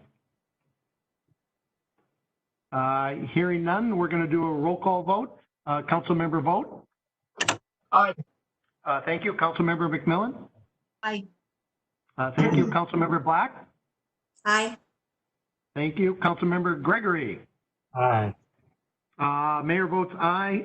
That is unanimously approved. So next item, 6.4 rather, COVID-19 update phase 1 plan for reopening city facilities. Dana and Marty. Dana, go ahead. Thank you. And it's actually, we've got Marty in his office and he's going to be joining us for the next item. And Chief Hager here is on my left shoulder and he'll be sharing the podium with me in a moment. But we're going to just briefly go through, as you know, the governor issued a safe-at-home order. So the stay-at-home order has been rescinded and replaced with a safe-at-home order. And Alyssa's going to be pulling up our presentation. It looks like it's having some issues, but we'll get started anyway. Just have a long meeting. But under what you're seeing now, as things start to reopen up, we are being encouraged to think through safety measures. These still have a responsibility to the public to make sure that people coming to do city business can do so in a safe means, and to our employees provide a safe work environment. And so with that, we continue to take our cues and our guidance from both federal CDC, so the Centers for Disease Control, as well as the state Minnesota Department of Health, and other guidance coming through Carver County Public Health, who is running our emergency operations center. So with that, there's been some guidelines for 3 phases of reopening. So phase 1 is stuff that we've all been talking about recently, so I won't spend a lot of time on that. We're all familiar with this. Maximizing our physical distance. That recommendation has been 6 feet. Also, social settings of more than 10 people are prohibited at this time. Organized youth activities remain closed. Visits to senior living facilities continue to be prohibited, and large venues are just starting to operate under strict physical distancing protocols. Gyms, this wasn't updated. We anticipated that would be, but gyms right now are not part of that. The second phase, and I'll just point out the differences for the sake of time here. Instead of 10 gatherings, the second phase would go to people of 50 or less.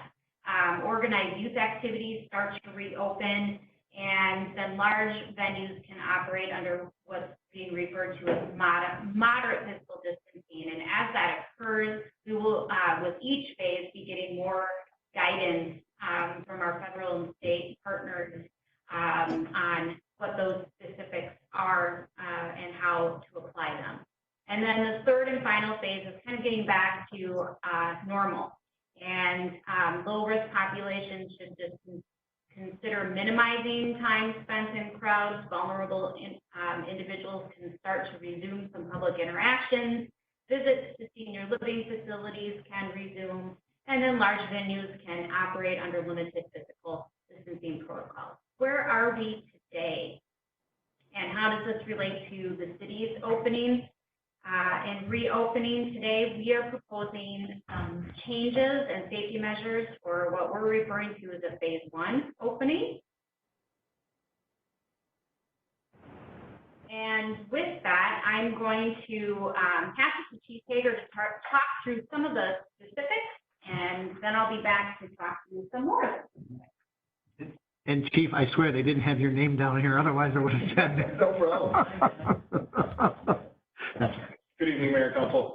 So, as Dana mentioned, I'm just going to speak to a couple of the specifics that you see on your screen regarding our facilities and how they're going to function under some of these new orders or directives. So, our City Hall and our Rec Center mainly are public spaces, so our lobbies, our restrooms, our meeting rooms. Again, are going to remain open with those social distancing guidelines in place that we're all well aware of.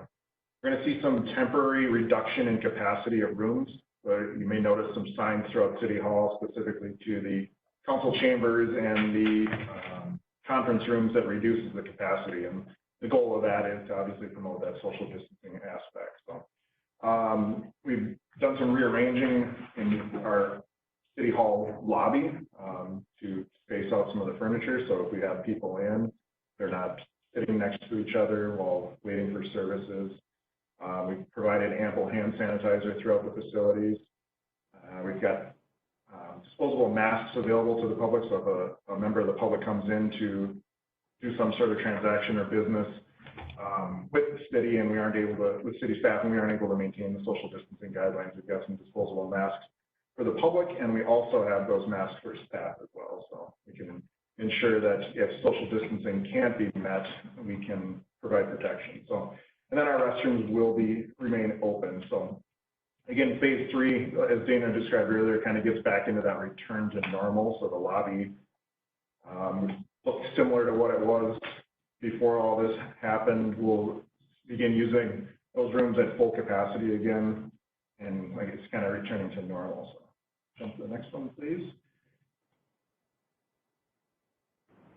So some of the walk-up services that we have at City Hall, again, under this phase 1 plan, the counter will be open but we're strongly encouraging appointments. So we don't want a ton of people coming through the door for services. We're highly encouraging residents and those that need to conduct business with the city to make appointments and do that via appointments, or if those services are available online, conduct it that way through email, telephone calls, and such. So we're only doing in-home services under emergency conditions only. So if we've got public works staff that need to go out and address a water issue, they're going to go out and do that under an emergency condition. We're not doing emergency type stuff in people's homes during this time. So, and then obviously some facility safety measures implemented throughout the building. So different signage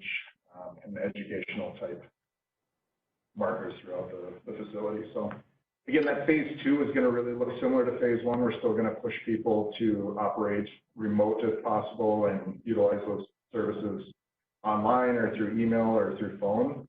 And then again, that phase 3 kind of goes back to normal. So this I'll speak a little more specific to the fire department. And the big one that's changed on this is our community outreach and our inspection. So obviously the incident response is still in place and functioning as it should, but we're conducting life safety inspections only, so on life safety equipment for sprinklers, fire suppression, fire alarm type stuff. And all of our community outreach events have been canceled, so any public education type stuff that we would do throughout the year is all been put on hold. So phase 2, we kind of slowly walk back into that and get back into some of those services, and then phase 3, again, back to normal stuff. And then the last one I'll speak to is the building inspections. So under that phase 1, we are conducting new construction and life safety inspections only.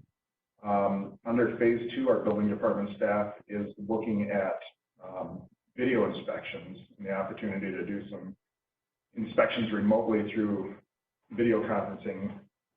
And then again, implementing some of those safety measures for in-home inspection. So if they're going into an existing home to inspect a water heater that was replaced, obviously there's people living in there and it's a little different situation than a house that's under new construction and hasn't been occupied yet. So then when we get to phase 3, we'll continue to look at that video inspection process as it's available. So I'll just briefly add that internally we do have a safety committee that's made up of staff members that represent different areas of the city, and they've done some audits specific to City Hall. We're working on the rec center, and we'll move on to other facilities and are making recommendations as far as how we can safely reopen to protect the public and our staff. So with that, I'll turn it back to David. Perfect. Real quick before you go, I want to remind the public that Chief is our representative at the county emergency briefings. And so publicly, I wanted to thank you for doing that and bringing all that information back. So thank you very much. Dana? Mayor, members of the council, moving on, community development. So planning during the initial reopening phase, there will be no change visible to the public, with the exception of the counter being open for walk-in services. But again, appointments are strongly encouraged. Our plan review zoning consultations will be by appointment only, and that usually requires a lot of time, and that's not a change to our current process. And then online, email, telephone transactions continue to be encouraged. And in phase 2, we'll continue to encourage those appointments, the online, email, and telephone transactions as well. In phase 3, getting back to normal. In the next slide, a little bit more about the community development department, but code enforcement. Right now, we're focusing on the enforcement of health and safety cases, but we are responding to complaints and that as they come in, and we're putting those, well, I'll say, in buckets. So health and safety are getting our first priority, and then as we've got a list of things, we'll call them more nuisance complaints, so weed control, mowing, things like that, that we'll be responding to as we transition into phase 2. Phase 3 would be code enforcement continuing with normal activities. As we transition into our public works department, if we look at that department into different divisions, streets and parks, will be no change. Our crew will continue to work in staggered shifts, and we are not having them work in pairs or groups unless the tasks require that for safety purposes. The entry, similar to the building department, and inspections entry to residents and businesses would be for emergency response only. Routine tasks such as patching, mowing, mulching, and sweeping resume, and they've actually have resumed. So you might have seen more of our public works crew out and about in taking care of the parks, the downtown streets, doing the street sweeping in the recent weeks or weeks, and that will continue. Phase 2 will start going back into residents and businesses measures as needed, and then phase 3 getting back to what would be our normal business. On the next slide, we're looking at a different division within Public Works, and that's our water and sewer. And right there, our crews continue to work for phase 1 in staggered shifts, and working in pairs and groups prohibited unless it's required for safety. The one thing to note about this division is that the city is required to have license holders, and we only have a handful of license holders to operate our water and sewer system safely. So we want to make sure that those staff are separated at all times, and we do have that in place, and that will be continued to be in place through phase 1 and assessed along the way. Entry to residents and businesses, again, will be for emergency response only, but we will be starting to go back into homes, so not just the new homes, but existing homeowners' homes, to replace meters. The oldest and the faulty meters will be our priority as we start to resume that part of our business. And routine tasks such as televising, cleaning, and inspections, which you may have seen some trucks around, that work has started to resume and will continue to resume in the coming weeks. The next slide has to do with parks and recreation, and I won't spend a lot of time on here because we did have a recent presentation from Park and Rec Director and Nanki, and just to recap for the public and anybody watching us here this evening where this may be new, our parks and trails and open space remain open, and that will continue to be the case in phase 1. We do encourage social distancing guidelines, and just note to the public that we are not sanitizing any of our playground equipment or basketball courts, tennis courts, things like that. Park and park amenity reservations have been canceled through July 6th, and we will be reassessing in the coming weeks as additional guidance comes out. We are also not taking any park use and reservations at this time, and that will be reassessed in the coming weeks as well.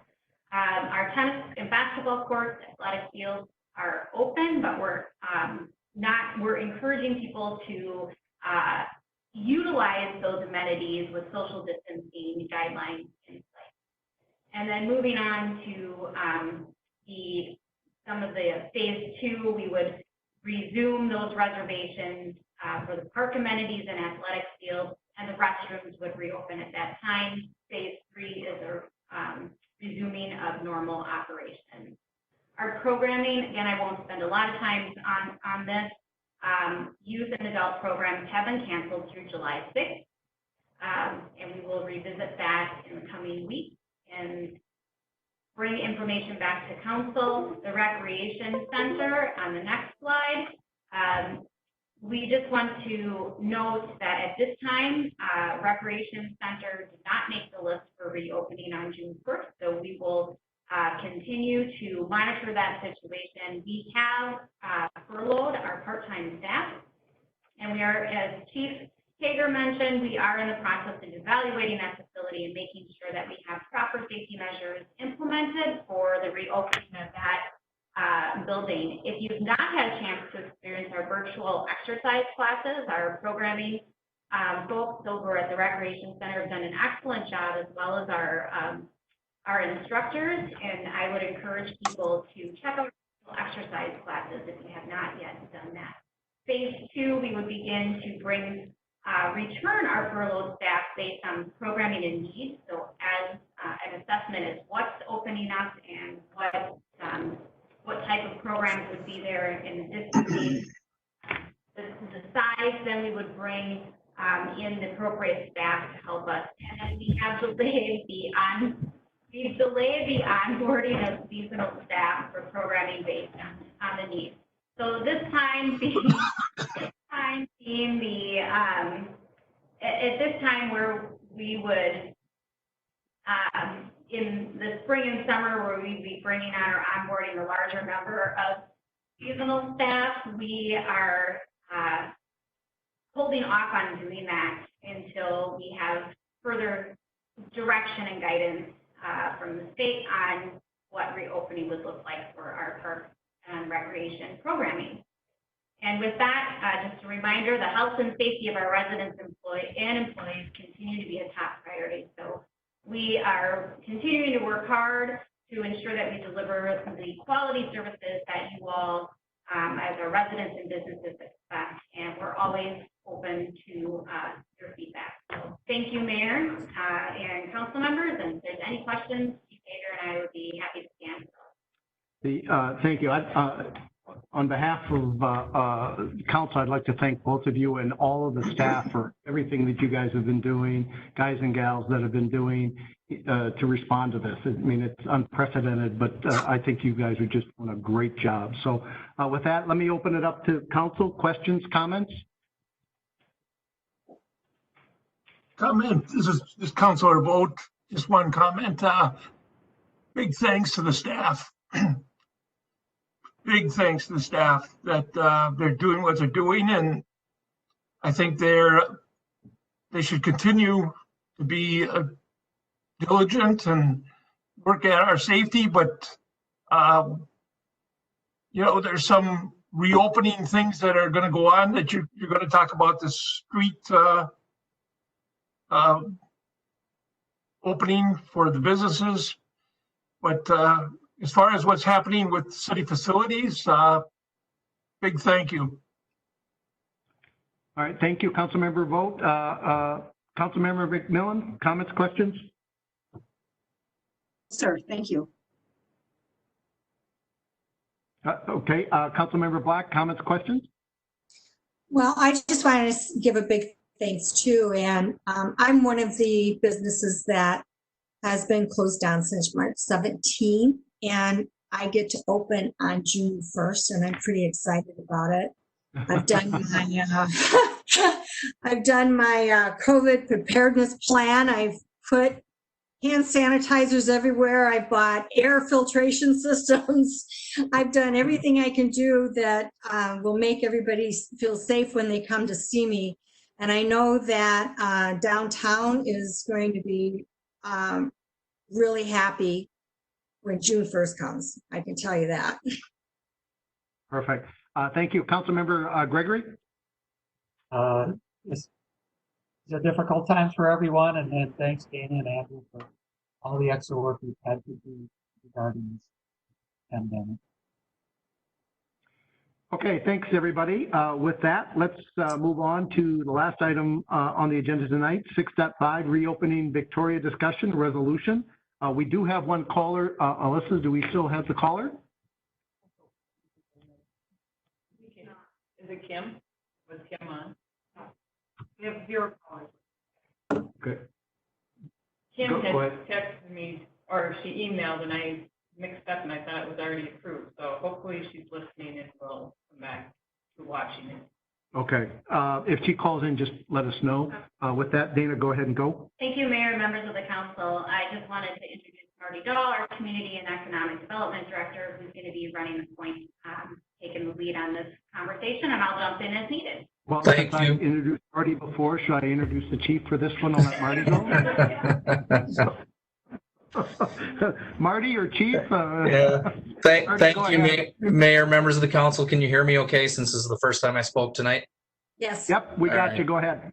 All right. So as you'll recall, during your May 11th meeting, you had directed staff to research resolutions that were being adopted and letters being sent by other Minnesota cities encouraging Governor Tim Walz to allow businesses to reopen in a timely manner. Since that meeting, there's been some changes at the state level as it relates to those governor's orders. Could you advance the slide, please, Alyssa? As we've discussed, first on May 18th, Governor Walz allowed the existing stay-at-home order to expire. That was replaced with the new stay safe order, which loosened some of those social distancing requirements, allowed for gatherings of 10 or fewer people, and did allow some of the small businesses, including retail establishments, to reopen at 50% store capacity with some protective measures in place. Next slide, please.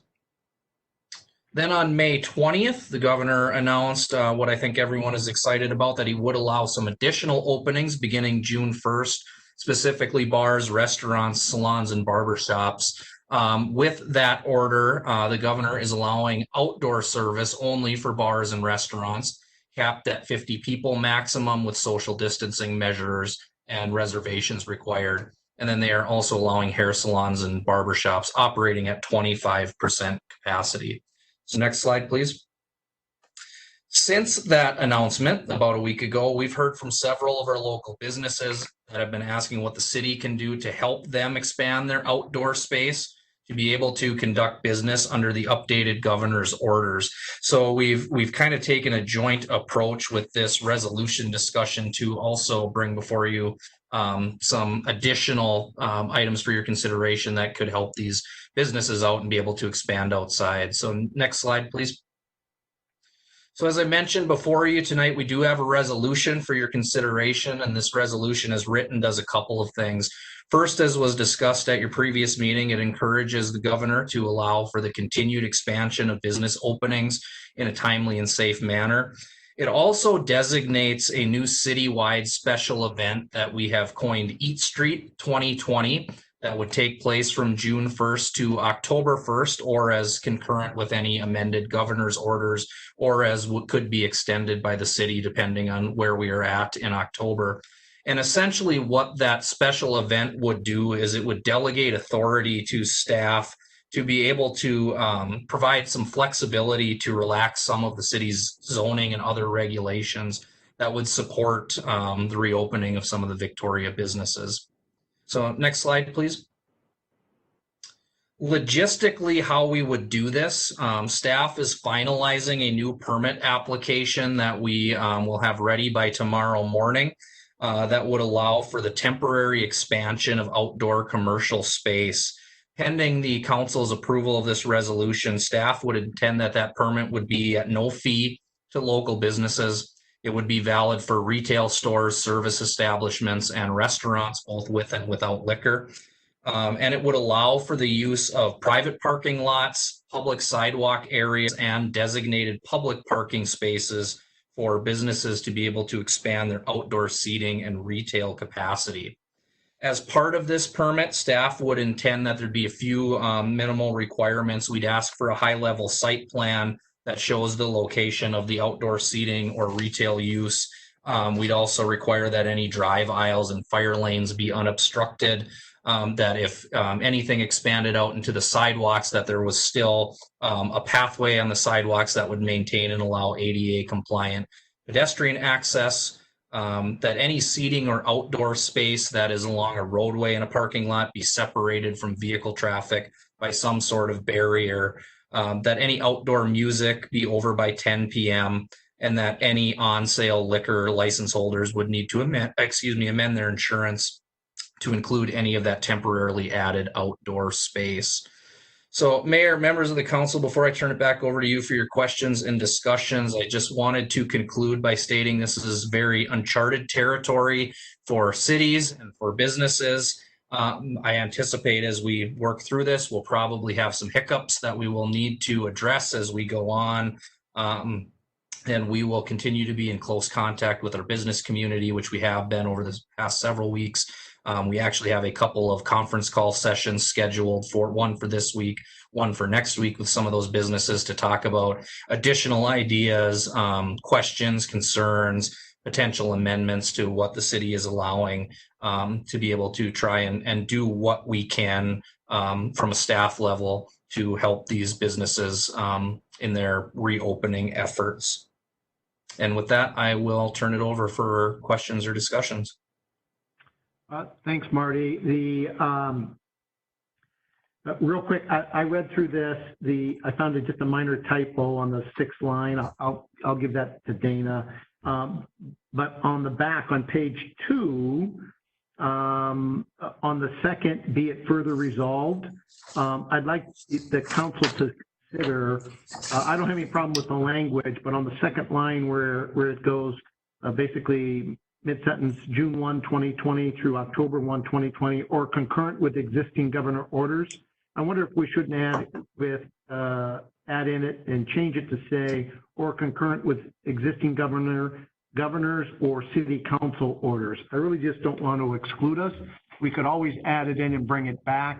But I think that I want the council to consider whether or not we add the city council in there also. Just feels like maybe we should. Questions, comments, council, on that one point? Mayor, Bob Vos here, city attorney. Yep, go ahead, Bob.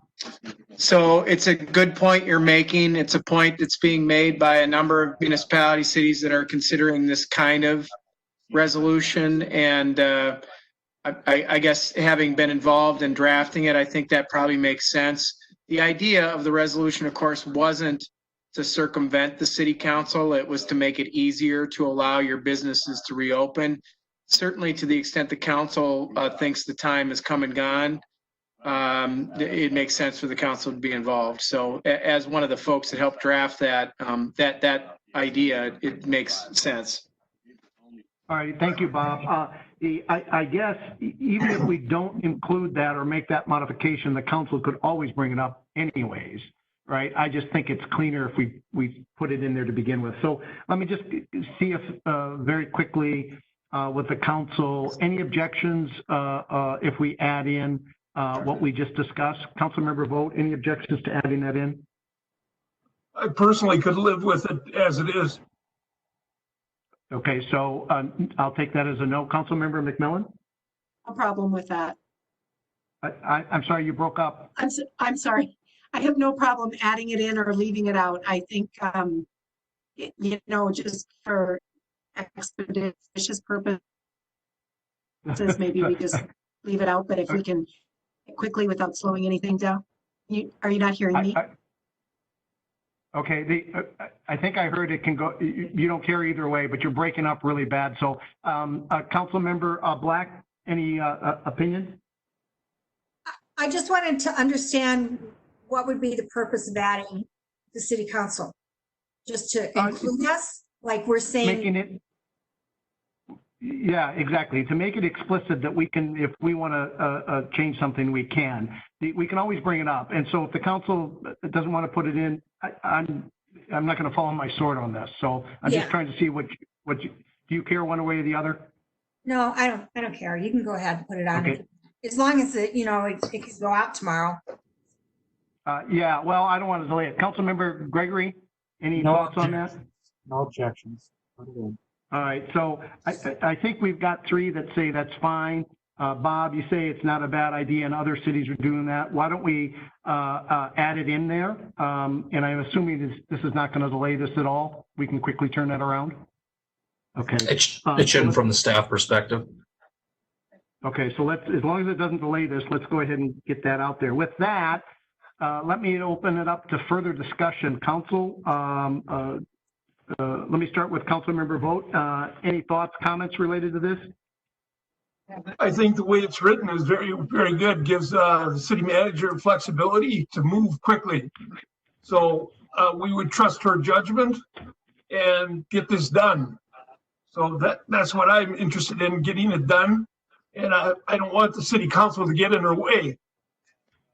Yep, I agree. And I think that language is explicit in the agreement that allows her the flexibility and the authority to do so. Councilmember McMillan, questions, comments? Oh, I love this idea. I want our businesses to get back open, understanding that they are not. One of the things that is absolutely beautiful about Victoria is the fact that we have all of these wonderful independently owned and operated businesses. That said, they also don't have deep pockets that a corporation would have. And so the shutdown has been really painful for them. So let's get them open. Let's give Dana lots of flexibility to work with them closely to do whatever we can do to get things moving in Victoria again. I'm excited about this. Here, here. Thank you. Councilmember Black, you're against this, right? Because you don't want to open?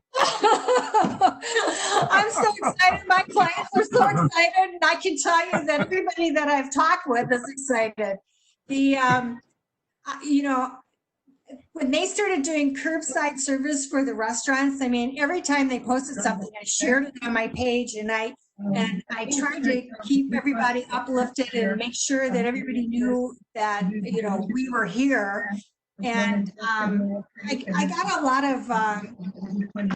a lot of positive feedback from our residents. And I was kind of chomping at the bit myself, trying to figure out how could we help. And oh my God, this is taking forever. And with this, the way Dana and Marty and staff put it together, I'm really excited about it. And I think it's really going to help.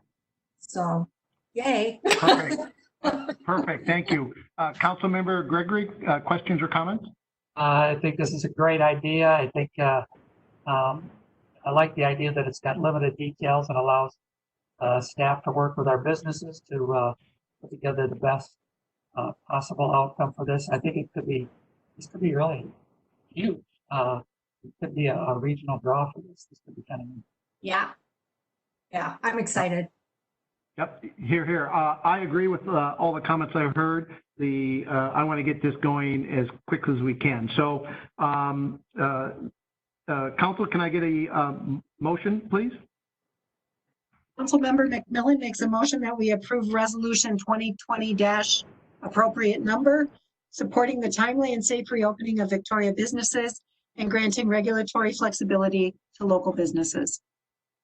Thank you. Second, please. Oh, wait. It's recommended. Oh, Councilmember McMillan, you don't have any objections that we include that recommended change we discussed? I'm sorry, I couldn't hear it.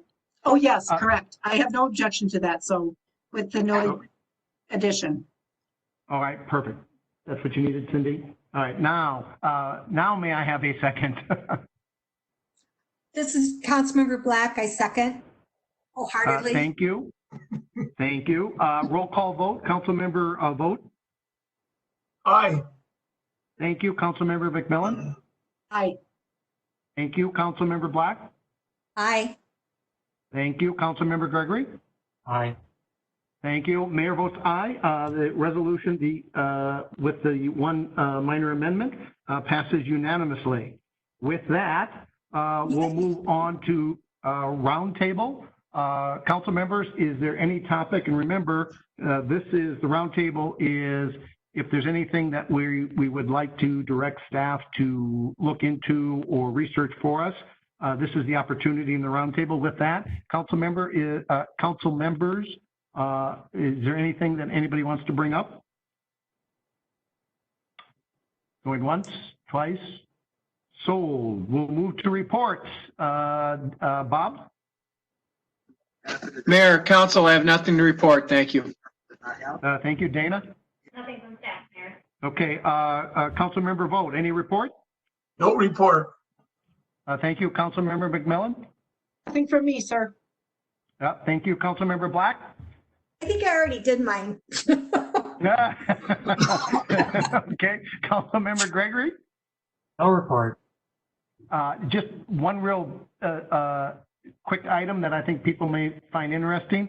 We're practicing social distancing, but every Thursday night about 6:30, there's more and more Victoria residents supporting our restaurants by ordering it at the restaurant of your choice and then sitting in the parking lot behind Noble Lion and eating there. So if anybody wants to come and join us and support the restaurants, please feel free to do so. With that, council, may I have a motion to adjourn, please? Councilmember Gregory makes a motion to adjourn. Thank you. Councilor Vogt seconds the motion. Perfect. Roll call vote. Councilmember Vogt. Aye. Who's in a hurry to go home, but he's already home. I'm sorry. Go ahead, Councilmember Vogt. Aye. Thank you. Thank you. Councilmember McMillan. Aye. Thank you. Councilmember Black. Aye. Thank you. Councilmember Gregory. Aye. Thank you. Mayor votes aye. Ladies and gentlemen, we are adjourned. Thank you all for your patience. Good night. Bye, everybody.